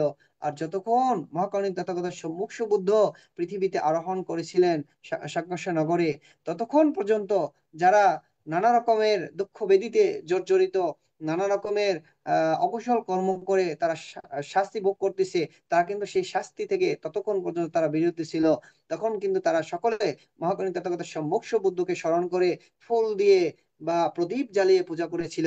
যার কারণে এই প্রবরণা পূর্ণিমা দিনে বিশেষ করে দেখবেন যারা রাখাইন বুদ্ধ রয়েছে বা রাখাইন সম্বন্ধে রয়েছে, এরা কিন্তু হাজার প্রদীপ জ্বালিয়ে বিহারের বিহারে গেট থেকে শুরু করে বিহারের আশপাশ জ্বালিয়ে সেই বুদ্ধের আগমনকে সুস্বাগত জানিয়ে থাকে, এবং নানা রকমের ফুল বিছিয়ে বা নানা রকমের ফুল দিয়ে সে বুদ্ধের আগমনকে সুস্বাগত বা এই মানে প্রার্থনা করে থাকে যে এই বুদ্ধের আলোকিত সেই দিনগুলোকে স্মরণ করা হয়ে থাকে। তো সাধারণ প্রাণ উপাসক উপাসিকা, এই বিষয়গুলো আমাদের একান্তই জানা প্রয়োজন। আমরা কেন মোমবাতি জ্বালাই, মোমবাতি জ্বালিয়ে কেন আমরা প্রার্থনা করি, এই মোমবাতি জ্বালানোর উদ্দেশ্যটা কি, বা ধূপকাঠি জ্বালানোর উদ্দেশ্য বা কি, আমরা কেন বুদ্ধকে জল দান করি, আমরা কেন বুদ্ধকে নানা রকমের আহার দান করি, বা ভিক্ষু সংঘকে কেন আহার দান করি, এই বিষয়গুলো আমাদের সকলের জেনে রাখা দরকার। কারণ না জানে একটা কিছু করলে সেখানে ভুল ভ্রান্তি হয়, ভুল ভ্রান্তির মধ্য থেকে আমরা কি অতি সহজে বেরিয়ে আসতে পারবো না। তো সাধারণ প্রাণ উপাসক উপাসিকা, বুদ্ধে বুদ্ধ যখন এই পৃথিবীতে সংমিশ্রণ নগরে যখন এসেছিল, তখন যেরূপ আহ 32 ভূমি, যে 32টা ভূমি রয়েছে, সেই 32 প্রকার ভূমি আলোকিত হয়েছিল, সেইরূপ যেন আমরা সেই ধর্ম দর্শনকে দর্শন করে অন্তত আমাদের এক ভূমি, যে মানব ভূমির মধ্যে যে মানুষ রয়েছে তাদেরকে আমরা আলোকিত করতে পারি। সেটাকে আলোকিত না করতে পারলে নিজেকে আলোকিত করতে পারি, মাধ্যমে নিজের পরিবারকে যেন আমরা আলোকিত করতে পারি। এই প্রচেষ্টা সকলের মধ্যে যেন থাকে। এবং যে প্রভারণা পূর্ণিমার আজকে আমাদের সমাপনী দিন, সমাপনী দিনে আবারও সকলকে সেই শুভ প্রভারণা পূর্ণিমার মৈত্রীময় শুভেচ্ছা জানিয়ে, সেই শুভ প্রভারণা পূর্ণিমার যে শিক্ষা, নিমন্ত্রণ, আহ্বান, মিনতি, অনুরোধ, নিষেধ, ত্যাগ, শেষ বা সমাপ্তি, এই শিক্ষাগুলো যেন আমরা অর্জন করতে পারি, এই শিক্ষাগুলো যেন আমরা আহ নিজেরা আচরণ করতে পারি এবং নিজের পরিবারকে আচরণ করার জন্য উৎসাহিত করতে পারি। আমরা যেন প্রত্যেকটা পূর্ণিমার যে তাৎপর্যগুলো জানতে পারি, প্রত্যেকটা যে বুদ্ধদের আমাদের অনুষ্ঠানগুলো রয়েছে, সেই অনুষ্ঠানগুলোর বা ধর্ম দর্শন অনুযায়ী সেই অনুষ্ঠানগুলোর যে তাৎপর্য রয়েছে সেগুলো যেন আমরা জানার চেষ্টা করি, এবং সোশ্যাল মিডিয়াতে যখন কথা বলবো সঠিকভাবে যেন আমরা বলতে পারি। এই চিন্তা ভাবনা করে যেন সকলে আমরা এই ধর্ম দর্শনটাকে দর্শন করতে পারি। সধর্ম প্রাণ উপাসক উপাসিকা, এইটুকু আপনাদের কাছে আহ্বান জানিয়ে আজকের মতো এই প্রভারণা উৎসবকে কেন্দ্র করে অগুছালো যে কথাগুলো বা অগুছালো যে বিষয়গুলো আলোচনা করলাম, তার মধ্যে যদি কোনো ভুল ভ্রান্তি হয়ে থাকে, কারো জীবন দর্শন অনুযায়ী যদি কোনো কিছু আমি বলে থাকি, তাহলে আপনারা সকলেই আমাকে এই প্রবারণা দিনে মহাকরণী তথাগত সম্মুখ সুবুদ্ধ যেভাবে আহ্বান করেছিল, আমি আপনাদের আহ্বান করতেছি, বিরতি করতেছি। ভুল ত্রুটি থাকলে সেগুলো শুধরিয়ে দিবেন, এবং ভুল ত্রুটি থাকলে সেগুলো আপনারা ক্ষমা দৃষ্টিতে দেখে আজকের এই আলোচনা আমি এখানেই সমাপ্তি করছি। সকলকে অসংখ্য সাধুবাদ এই আজকের এই আলোচনা শ্রবণ করার জন্য। সকলের নিরোগ দীর্ঘায়ু কামনায় আবারও পুনরাশি দান করছি। সকলকে অসংখ্য সাধুবাদ। সাধু সাধু সাধু। পূজনীয় আজকের ধর্মদর্শক ভান্তে প্রবরণা সম্পর্কে অত্যন্ত মূল্যবান দেশনা করেছেন। পূজনীয় ভান্তের নিরোগ দীর্ঘায়ু এবং সুস্বাস্থ্যতা কামনা করছি AITSS পরিবারের পক্ষ থেকে। বন্দনাবান। এখন পুণ্যদান উৎসর্গ। আমাদের পরলোকগত জ্ঞাতিগণের সদ্গতি কামনা করে এবং যারা রোগে দুর্ঘটনা বিভিন্নভাবে কষ্ট পাচ্ছেন তাদের সুস্থতা কামনা করে এখন পুণ্যদান উৎসর্গ। পুণ্যদান উৎসর্গ করবেন কুমিল্লা থেকে বাবু হৃদয় সিংহ। নমো তস্য ভগবতো অরহতো সম্মা সম্বুদ্ধস্য। জগতের দুঃখ মুক্তির পথ প্রদর্শক মহাকারুণিক তথাগত সম্মুখ সম্বুদ্ধকে নত শিরে বন্দনা করিতেছি আজকের আশীর্বাদক প্রধান ধর্মদেশক সকল গুণোত্তম মহান ভিক্ষু সংঘকে। এতক্ষণ পর্যন্ত ভ্রান্তের মুখে প্রবারণা সম্পর্কে ধর্মদেশনা শ্রবণ করেছেন। আসুন এখন আমরা আমাদের অনন্ত অনন্ত জন্মের যে সমস্ত জ্ঞাতিগণ কালগত হয়েছেন এবং যারা রোগাগ্রস্ত আছেন সকলের প্রতি মৈত্রী চিত্ত উৎপন্ন করে পুণ্য উৎসর্গ করি। ইধাং ভো এতিনাং হতো সুখিতা হন্ত এতায় ইধাং ভো এতিনাং হতো সুখিতা হন্ত এতায় ইধাং ভো এতিনাং হতো সুখিতা হন্ত এতায় উন্নামে উদকং বট্ঠং অথা নিন্নাং প্রবর্ততি এবমেবা এতো দিন্নাং প্রেতানাং উপকাপতি অথবারি বহাপুরা পরিপুরন্তি সাগরং এবমেবা এতো দিন্নাং প্রেতানাং উপকাপতি এতবতস্সা আম্মেহি সম্বাদং কুয় সম্পদং সব্যে দেবা সব্যে সত্তা সব্যে ভূতা সব্যে মনুষ্যা সব্যে অমনুষ্যা অনমদন্ত সব্য সম্পত্তি সিদ্ধিয়া আকাশট্টস্য ভূম্মর্থা দেবনাগা মহিদ্দিগা পুয়ন্তাং অনুমোদিত্বা চিরং রক্ষন্তু বুদ্ধ শাসনং চিরং রক্ষন্তু জিনদেশনং চিরং রক্ষন্তু মাং পরং ইমেনা পুয়কম্মেনা মামে বালা সমাগম সতং সমা গমাহোতু এব নিব্বানং প্রত্যয়া ইদং মে দানং ইদং মে শীলং ইদং মে পুয়ং আশব খায়ং বাহং হোতু নিব্বানস্তা পচ্চায় হোতু ভবতু তিষ্ঠাতু সাধু সাধু সাধু সাধু। সাধু। পূজনীয় ভান্তের আলোচনার প্রেক্ষিতে এখন অভিমত প্রকাশ করবেন উপাসিকা অনিতা বড়ুয়া মহাদয়া দিদি।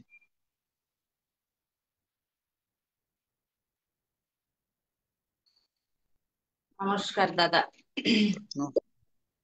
নমামি বুদ্ধাং গুণসাগরান্তাং নমামি ধাম্মাং সুগতেন দেশিতাং নমামি সাঙ্গাং মুনিরাজ শাবকং। রত্নের প্রতি শ্রদ্ধা চিত্তে বন্দনা। ITSS কর্তৃক আয়োজিত প্রত্যেক দিনের ধারাবাহিকতায়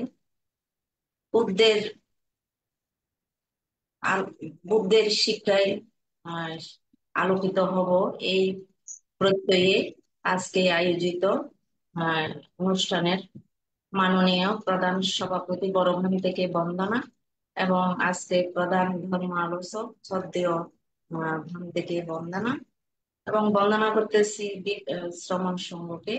উপস্থিত যে সমস্ত দাদারা আছেন বা লাইভে বা জুমে সবাইকে আমার নমস্কার এবং প্রবরণার মৈত্রীময় শুভেচ্ছা। পাশাপাশি আমার বলার মধ্যে বা এতদিন পর্যন্ত আপনাদের সাথে সঙ্গে থেকে আমি যে ভালো মন্দ অংশগ্রহণ করছি আমার ভুল ত্রুটির জন্য আজকের এই প্রবরণার দিনে আমিও প্রবরণা উত্তর দিনে মানে 3 দিন আসছে আমিও ক্ষমা চাচ্ছি। তো আজকে আমি লাইভে এসে শ্রদ্ধেয় প্রধান ধর্ম আলোচক ভান্তে আমাদের শ্রদ্ধেয় কুয়াকাটা শ্রীমঙ্গলের ইন্দ্রনীল থেকে আমি শ্রদ্ধা চিত্তে আমার কৃতজ্ঞ চিত্তে আমি বন্দনা বন্দনা বন্দনা কারণ আমি বান্তের কাছে আরো ক্ষমা প্রার্থনা করতেছি। আমি অনেক সময় লাইভে না থেকে এমনি বান্তের দেশনাগুলো শুনি বা আমি অভিমত প্রকাশ করার সময়ও নাম ধরে বলি না। আমি শ্রদ্ধেয় বান্ধবদের প্রতি আমি শ্রদ্ধা রেখে আমি কথা বলি। তা আজকে প্রবারণা উত্তর 3য় দিন শ্রদ্ধেয় ভান্তে যেভাবে প্রবারণা সম্পর্কে দেশনা করেছেন এগুলা অত্যন্ত গুরুত্বপূর্ণ কথা এখানে আমরা কিছু কিছু জানি, আবার কিছু কিছু জানি না, আবার জানলেও আমরা ওই মিশে গেছি বৃহত্তর জনগোষ্ঠীর সাথে। বসবাস করতে গিয়ে আমরা মিশে গেছি। বিশেষ করে রিসেন্টলি যে সম্প্রদায়ের অনুষ্ঠান হয়ে গেল, এইখানের সাথেও আমরা কিছুটা ওই সম্পৃক্ততা করতে গিয়ে আমাদের আসল জায়গায় থেকে আমরা সরে পড়তেছি। তো আমারও মাঝে মাঝে খুব কষ্ট লাগে যে আমরা নাকি বৌদ্ধ জাতি, জ্বালাই শুধু মোমের বাতি। এই মোমের বাতি জ্বালাই, কিন্তু মোমের বাতি জ্বালানোর পরিপ্রেক্ষিতে কি বা প্রবাহ নাকি বিশেষ বিবরণ গুলো তো বানতে বলছে। আমার খুব ভালো লাগছে। আমিও বানতের প্রতি কৃতজ্ঞতা জানাচ্ছি। তো বান থেকে বন্দনা এবং আমার পুণ্যদান। আমি এই 3 মাস যাবত আমি অষ্টাঙ্গ প্রশস্তি রক্ষা করার, 13টা অষ্টাঙ্গ প্রশস্তি রক্ষা করার চেষ্টা করেছি। তারপরে ধর্ম শ্রবণ করেছি, আমি পুণ্য অর্জন করেছি। আমার এই পুণ্য আইটিএসএস এর বড় ভ্রান্তের সহ আজকের আলোচক ভান থেকে আমি দান করতেছি। পাশাপাশি যারা আছেন আমার সহ আহ, বলতে গেলে ক্লাস পার্টি, যারা ধর্ম দেশনা শুনেন, আইটিএসএস পরিবার, আইটিএসএস এর প্রধান উপদেষ্টা মিলন দাদার নিরোগ দীর্ঘ জীবন কামনাই, এবং আমরা যারা আছি মৃদুল দা, কবির দাস সহ সকল দাদা আর কি, যারা আছেন দিদিরা, আজকে ভারতের দিদিরা হয়তো উপস্থিত নাই, যারা আছে যারা নাই, সকলের উদ্দেশ্যে আমি আমার এই অর্জিত পুণ্য সমভাগে দান করিলাম। সকলে এই পুণ্য প্রাপ্ত হইয়া সুখী হোক, সুখী হোক, সুখী অবস্থান করুক, সকল অন্তরায় ভদ্র বাধা বিপত্তিহীন হয়ে অবস্থান করুক। সাধু সাধু সাধু। সাধু সাধু সাধু। অনেক অনেক ধন্যবাদ দিদিকে। এখন অভিমত ব্যক্ত করবেন বাবু হৃদয় সিংহ। নমো তাস্সা ভগবতো অরহতো সাম্মা সম্বুদ্ধাস্সা। সেই ভগবান অরহত তথাগত সম্মুখ সম্বুদ্ধকে নত শিরে বন্দনা করিতেছি। আজকের আশীর্বাদক বান্তের সহ প্রধান ধর্মদেশক বান্তের সহ সকল গুণত মহান ভিক্ষু সংঘকে। আমি ভেবেছিলাম বোধহয় আজকের প্রোগ্রাম শেষ, তারপর আমাদের শ্রদ্ধেয় বান থেকে দেখলাম, ওনাকে দেখলে যেমন ভালো লাগে, তেমনি আজকে খুবই সুন্দর দেশনা করেছেন। এই কারণে গুরুত্বপূর্ণ একটি বিষয় নিয়ে দেশনা করেছেন। এই জন্য ভান থেকে আবারও আহ, বন্দনার সহিত ধন্যবাদ ও কৃতজ্ঞতা জ্ঞাপন করছি। তো প্রবারণা সম্পর্কে বলেছেন, আমি লাস্টের দিকে একটু শুনেছি। প্রবারণা বলতে আমাদের যে আগের ভুল ভ্রান্তিগুলো, এগুলো আমরা বারণ করি এবং নতুন করে সুন্দর যেটা এটা গ্রহণ করি। মানে ভুল ভ্রান্তিকে বারণ এবং মৈত্রী করুণা গুণাবলী যে সমস্ত আছে এগুলোকে বরণ। তো ভ্রান্তি যেটা বলেছেন আসলে খুবই সত্য কথা। আমাদের মধ্যে কিছু অপসংস্কৃতি ঢুকে গেছে। ওই ফানুস উড়ানোটাকে অনেকেই উৎসব মনে করেন, আমাদের দেখা, কিন্তু অন্যান্য যে ধর্মাবলম্বীরা আছেন ওনারাও দেখি মাঝে মাঝে উড়ায়, যদিও এটা কম দেখা যায়। তারপরে এটা ওই সঠিক তথ্যটা না যাওয়াতে এই অবস্থা। এটা কি কারণে উড়ায়? ওই যে চূড়ামণি চত্বরকে শ্রদ্ধা নিবেদন করে, এই যে সঠিক তথ্যটা এটা না দেওয়াতে অন্যান্য যারা আছেন ওনাদের কাছে এটা একটা সাধারণ উৎসবের মতো হয়ে গেছে।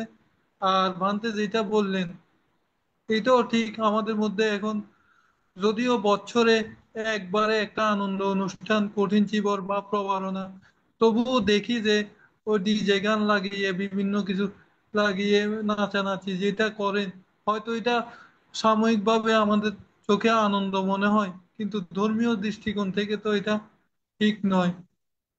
তো বর্তমানে সাংস্কৃতিক অনুষ্ঠান বিভিন্ন রকম করে, তো এসব না করে আমরা যে পাল্টা কীর্তন বা বুদ্ধের গুণকীর্তন এগুলো তো করা যায়। এগুলো করলে অন্তত বুদ্ধের সেই ধর্মটা কিছুটা তাদের মুখ থেকে প্রকাশিত হয়। তো যাক, এটা বললাম যে কেউ কিছু মনে করবেন না। ওই যে ভান্তের কথার প্রসঙ্গে ভান্তে যেটা বলছেন, আসলে আমার থেকে খুবই ভালো লাগছে। আমাদের মধ্যে কিছু অপসংস্কৃতি যে ঢুকে যাচ্ছে, এগুলা আমাদের এই বর্তমান প্রজন্ম, পরবর্তী প্রজন্ম, এগুলা দেখানোর মাধ্যমে জানা দরকার আমরা কেন এই প্রবারণা পালন করি, কেন কঠিন চিবদান করি। এগুলা যে কোনো সাধারণ উৎসব নয়। যেমন আমরা যখন পানুষ উত্তোলন করি, আমার জন্ম অবধি আমি শুনিনি যে কখনো পানুষ কারো বাড়ি ঘরে পড়তে বা কোনো কিছু হইতে, এগুলা খালি জায়গার মধ্যে পড়ে। তো এটাও ধর্মের একটা প্রভাব, সেই বুদ্ধেরই একটা প্রভাব, ওনার ধর্মের একটা গুণ। এগুলো আমরা জানা দরকার। পূজনীয় ভান্তে আজকে খুব গুরুত্বপূর্ণ বিষয় উনি তুলে ধরেছেন। আবারও বন্দনা, কৃতজ্ঞতা জ্ঞাপন করছি। জগতে ভগবান বুদ্ধের এখন আমরা যদি দেখি দুই প্রকার পূজা এখন প্রচলন। একটা তো আমরা যেটা এই ফল ফুল দিয়ে করি এইটা, আরেকটা কিন্তু মেইন পূজা যেটা, এটা হলো যে ওনার আর্য অষ্টাঙ্গিক মার্গ, শীল সমাধি প্রজ্ঞা, বিদর্শন ভাবনা, এগুলোর অনুশীলন করে নিজেকে আলোকিত করা, অন্যকে আলোকিত করা। বুদ্ধ কিন্তু সরাসরি বলেন নাই আমাকে ধূপ দিয়ে পূজা করো বা আমাকে ভোগ দিয়ে পূজা করো, বিভিন্ন দ্রব্য আদি দিয়ে পূজা করো। উনি বলেছেন যে তুমি যদি আলোকিত হও, আমার ধর্ম যদি অনুশীলন করো, তাহলে আমার প্রকৃত পূজা হবে। পরিনির্বাণ সূত্রে যেটা বলেছেন, যখন আনন্দবান্তে যখন শায়িত হলেন সেই মহাপরিনির্বাণ মঞ্চে, তখন 10,000 চক্রবাল থেকে সমস্ত দেবতারা এসে ওনাকে সেই দিব্য পুষ্পমাল্য দিয়ে পূজা নিবেদন করেন। এবং পুরা এই কুশীনগর ফুল হয়ে গিয়েছিল। আকাশে দেবতারা বুদ্ধকে দেখার জন্য স্থিত হয়ে গিয়েছিলেন। তখন ভগবান তথাগত বুদ্ধ বলেছিলেন, এই যে দেবতারা আমাকে পূজা করতে এসে, দেখছো আনন্দ, এটা কিন্তু আমার প্রকৃত পূজা নয়। এই যে দিব্য পুষ্পমাল্য দিয়ে দেবতা এবং মনুষ্যগণ আসছে পূজা করার জন্য, এই দ্বারা বুদ্ধের প্রকৃত পূজা সম্ভব নয়। যদি কোনো মানুষ আমার পরিনির্বাণের 1,000 বছর পরেও এই ধর্ম অনুধর্ম অনুশীলন করে, তাহলে আমার প্রকৃত পূজা হবে। তো এটা কেন বললাম? তো আমাদের পূজনীয় ভান্তে যে বলেছেন যে শুধু উৎসব পালন যে আমাদের প্রকৃত ধর্ম নয়, এটা আমাদের পূজনীয় ভান্তে বলেছেন ধর্মগুলা অনুশীলন করার জন্য। এবং এইটাই সঠিক। এই দ্বারাই বুদ্ধের পূজা সম্ভব। মহাযানীরা বলে প্রত্যেকের মধ্যে নাকি বুদ্ধঙ্কর আছেন। তেমনি আমরা যদি সম্যক সম্বুদ্ধ পারমি, এটা অত্যন্ত কঠিন। এটা পূরণ না করতে পারলেও আমরা যদি এই ধ্যান সাধনা বা দান পারমি পূরণ করতে পারি স্তরে স্তরে, কোনো এক জন্মে সুতাপন্ন শক্তিদাগামী অনাগামী অরহত হওয়া সম্ভব। আমরা যখন বিদর্শন ভাবনা করি, তখন আমাদের দিয়ে একটা প্রার্থনা করান আচার্যগণ, যে ইদাং মে পুয়াং অনাগতে বুদ্ধি জ্ঞানাং পটিলাবায়া সম্বদ্ধত নিব্বানাসা পাচ্চায় হতো। অর্থাৎ আমরা যাতে সেই বুদ্ধি জ্ঞানের আনিশংস অংশ যাতে লাভ করতে পারি কোনো না কোনো জন্মে, তো সকলের ভিতরে সেই শক্তিটা আছে।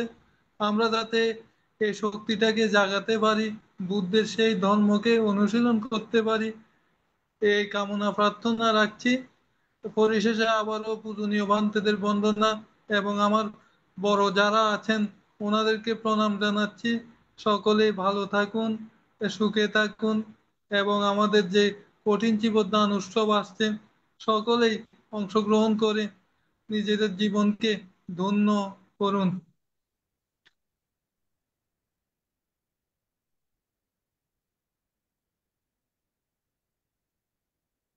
এখন বলেন। সাধু সাধু। যে আমাদের উপস্থাপক দাদাকে বলছি, আপনি কিছু বলুন। আচ্ছা, আমার বড় দাদার পরে আমি বলছি। এখন অভিমত ব্যক্ত করবেন শ্রদ্ধেয় শ্যামল বড়ুয়া দাদা। দাদাকে নমস্কার জানাচ্ছি। নমস্কার দাদা। আসলে আমি হুম। আমার ওয়াইফাইটা চলে গেছে, কারেন্ট চলে যাওয়াতে আমি কিছুক্ষণ ডিটাচ ছিলাম। আপনাদের মূল্যবান কথাগুলি আমি শোনার সুযোগ হয়নি। আমাদের হৃদয় সিংহ দাদার কথা আমি কিছুটা শুনেছি, এর আগে কারা বলেছেন আমি শুনিনি। আমি আসলে বঞ্চিত হয়েছে আর কি মনে করি। যাই হোক, আমি প্রথমেই ভগবান বুদ্ধ ধর্ম সংঘ ত্রিরত্নকে নতশিরে বন্দনা জানাচ্ছি।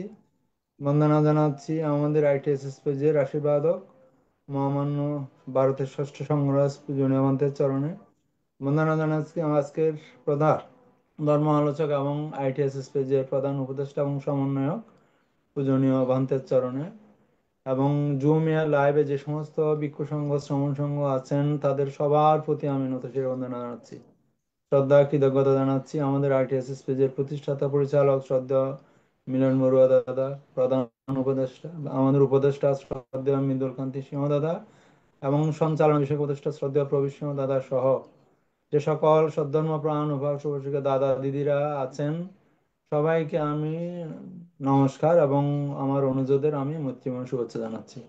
পূজনীয় বান্তে আসলে যদিও অগোছালো বলেছেন, আজকে এই প্রবারণার আপনার সম্পর্কিত, যেহেতু গত পরশুদিন প্রবারণা উদযাপিত হয়েছে, প্রাসঙ্গিক একটা বিষয় নিয়ে পূজনীয় বান্তে অনেক সারগর্ভ মূল্যবান অনর্গল ভাষায় সুন্দরভাবে আমাদের সামনে উপস্থাপন করেছেন। এই জন্য পূজনীয় বান্তেকে কৃতজ্ঞতা জানাচ্ছি। পূজনীয় বান্তে যদিও বা প্রবারণা বিষয় নিয়ে কথা বলেছেন, অনেকগুলি আনুষঙ্গিক কোরিলেটেড করেছেন পূজনীয় মন্ত্রে, যেমন প্রবারণা কি বিশদভাবে পূজনীয় মন্ত্রের দেশনায় চলে এসেছে।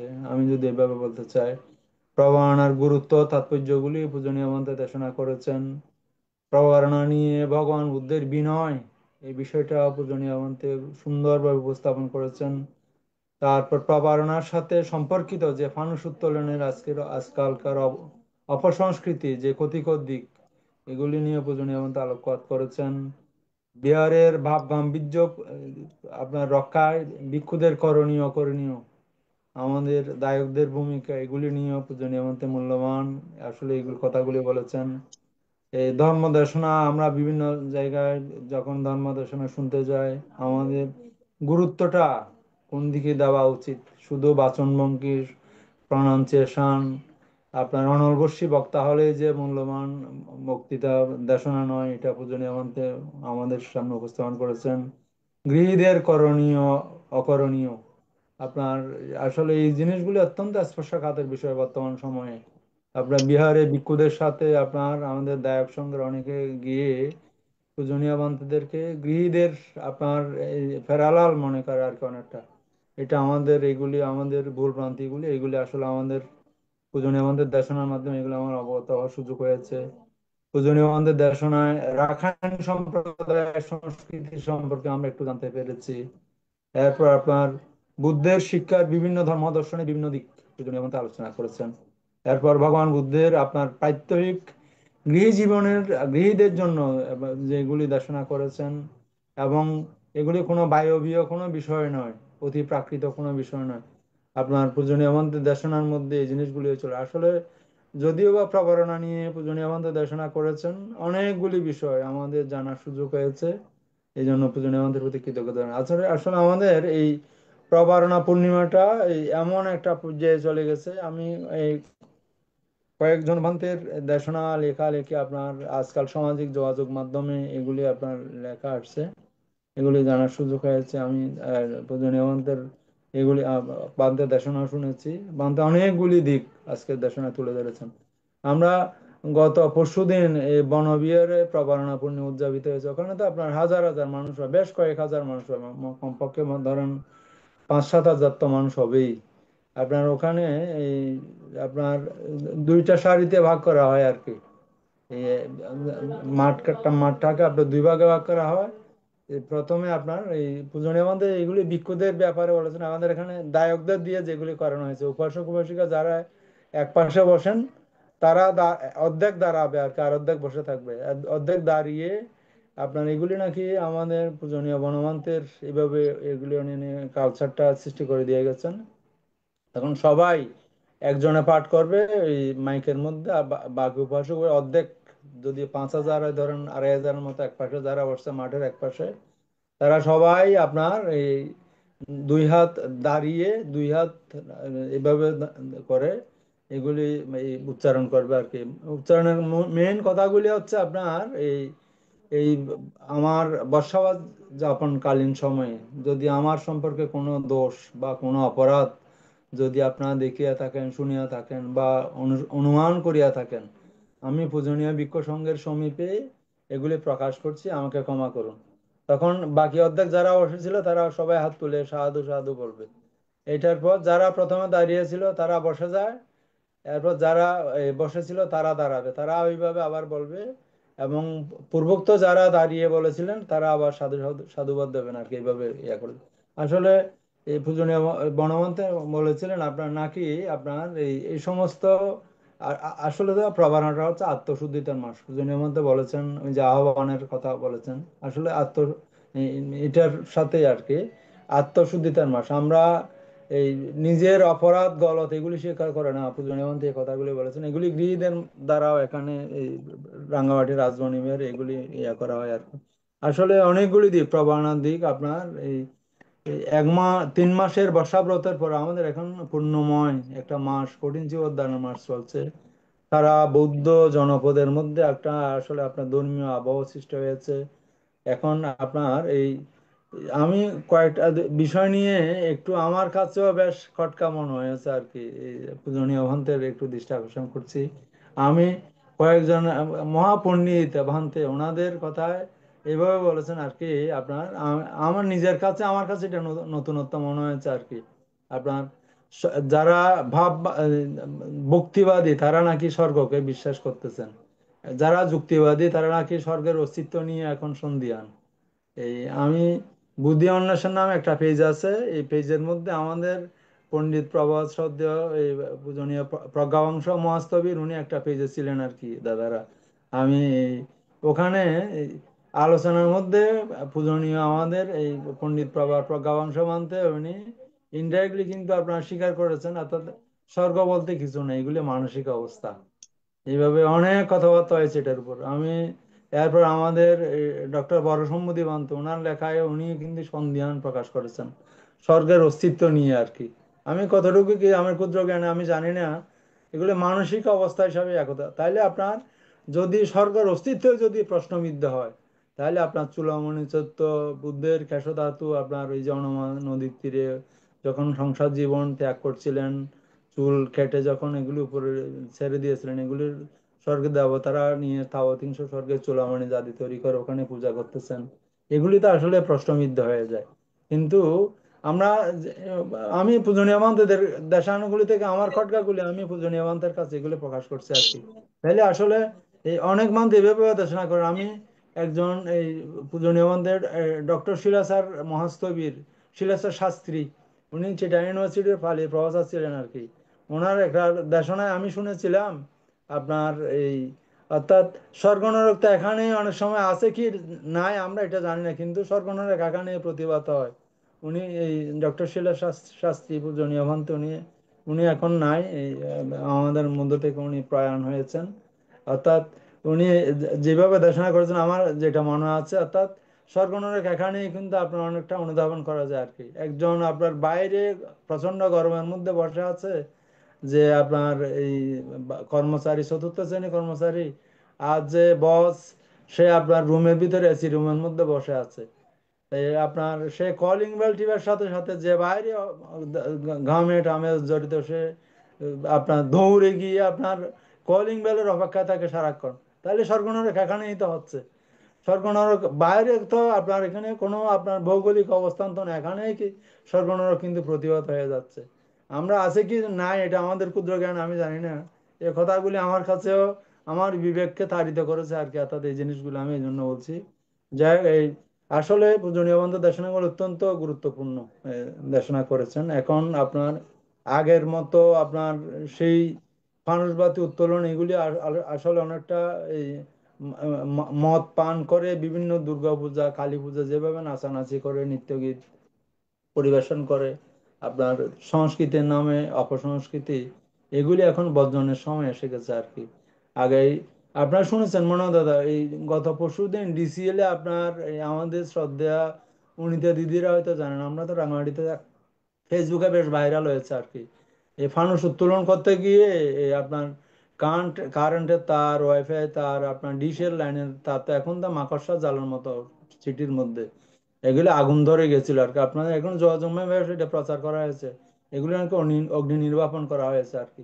তাহলে চিন্তা করে দেখেন, আমরা এমনিও ওই ক্ষুদ্র জনগোষ্ঠী জাতি, কোনো কারণে যদি বৃহত্তর যদি এই ধরনের দুর্ঘটনা ঘটে, এগুলি সামাল দেওয়ার ক্ষমতা কিন্তু আমাদের এই ক্ষুদ্র জনগোষ্ঠী আমাদের মধ্যে নেই। মহা একটা এমনিতেও আমরা কোণঠাসা অবস্থায় আছি সারা বাংলাদেশে, এটা অস্বীকার করার কোনো উপায় নেই।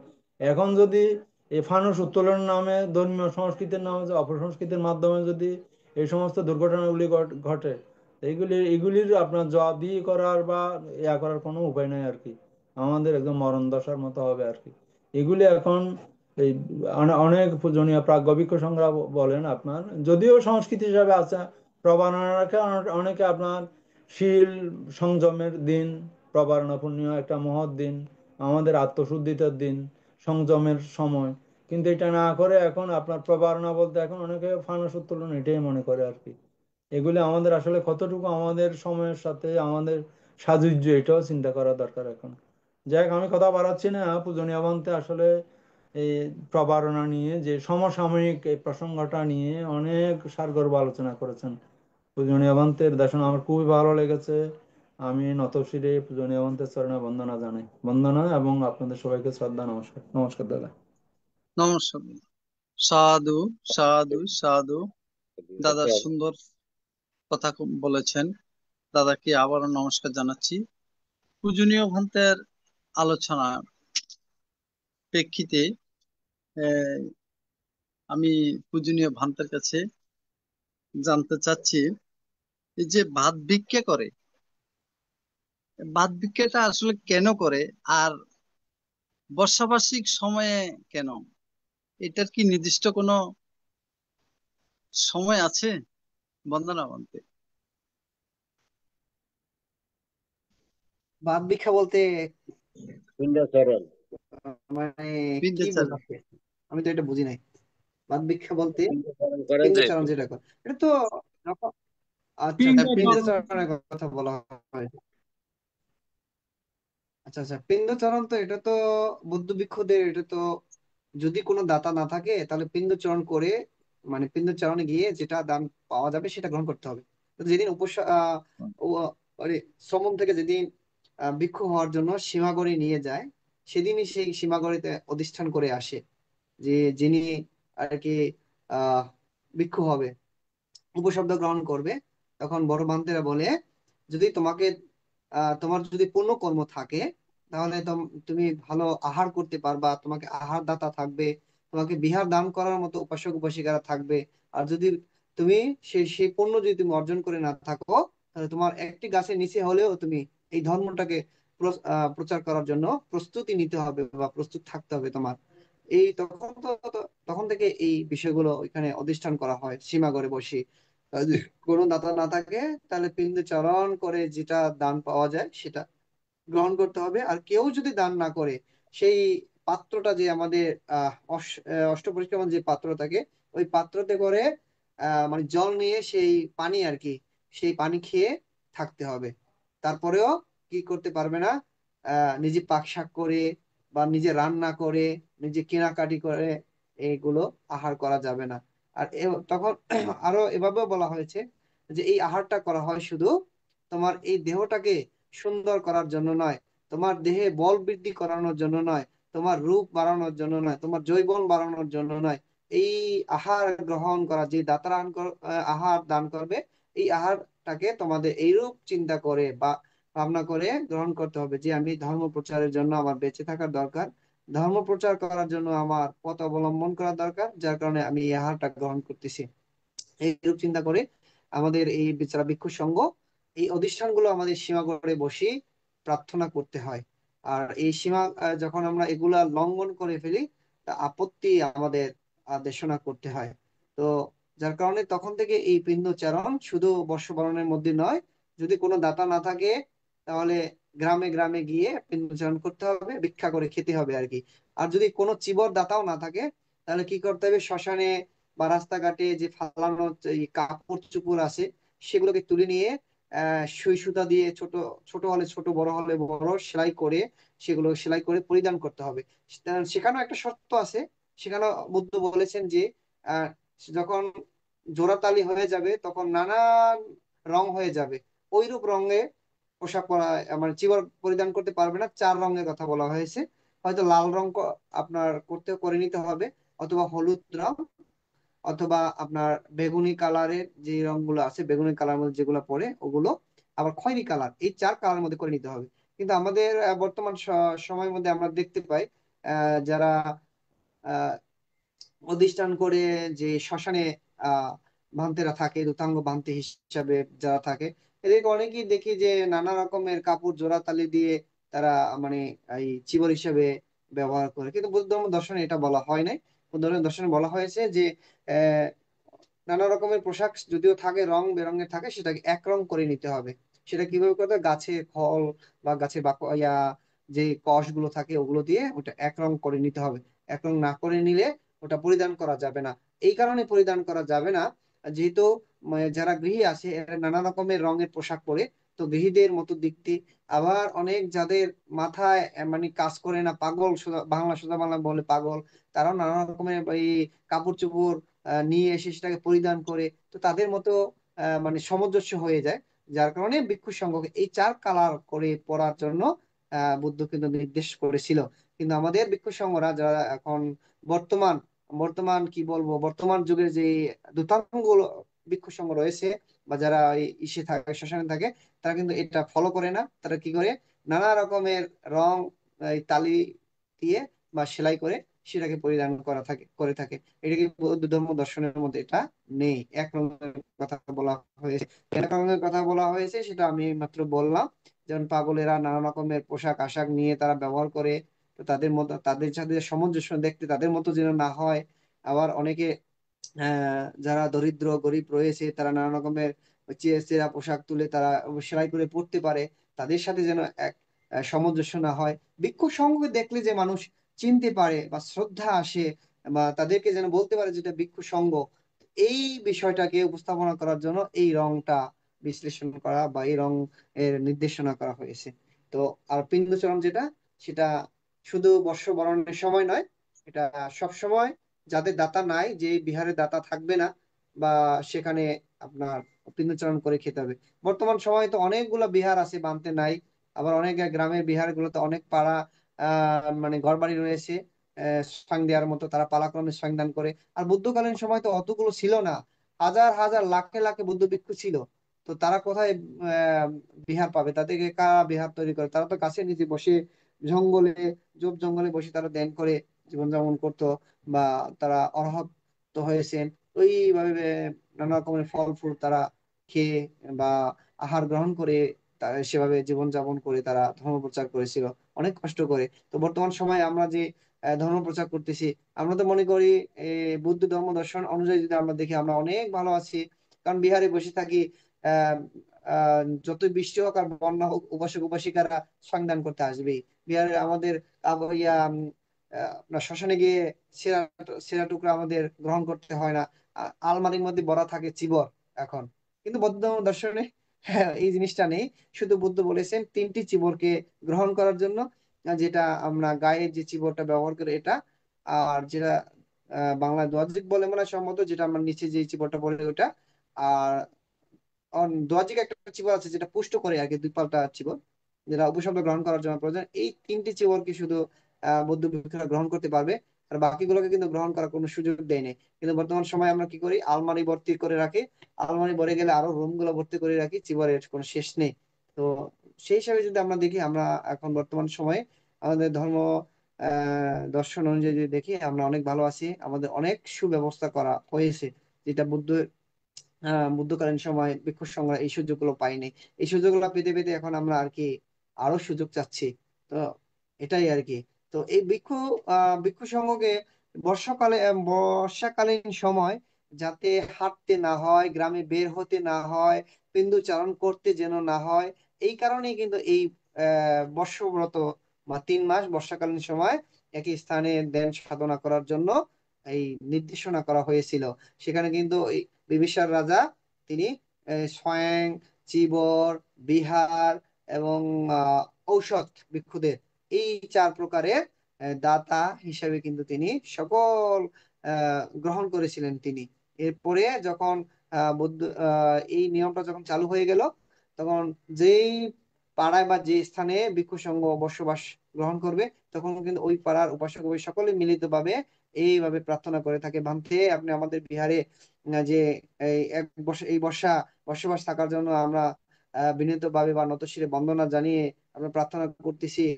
আপনার স্বয়ং, চিবর, ঔষধ, বিহার, এগুলো আমরা সম্পূর্ণভাবে দায়িত্ব গ্রহণ করিলাম। যদি দায়িত্ব গ্রহণ না করে, তাহলে তো সেই ভিক্ষু সংঘরা আবার সেই বর্ষায় ভিজে ভিজে সেই রাস্তাঘাটে এই, বের হয়ে আবার পিণ্ডচরণ করতে হতো।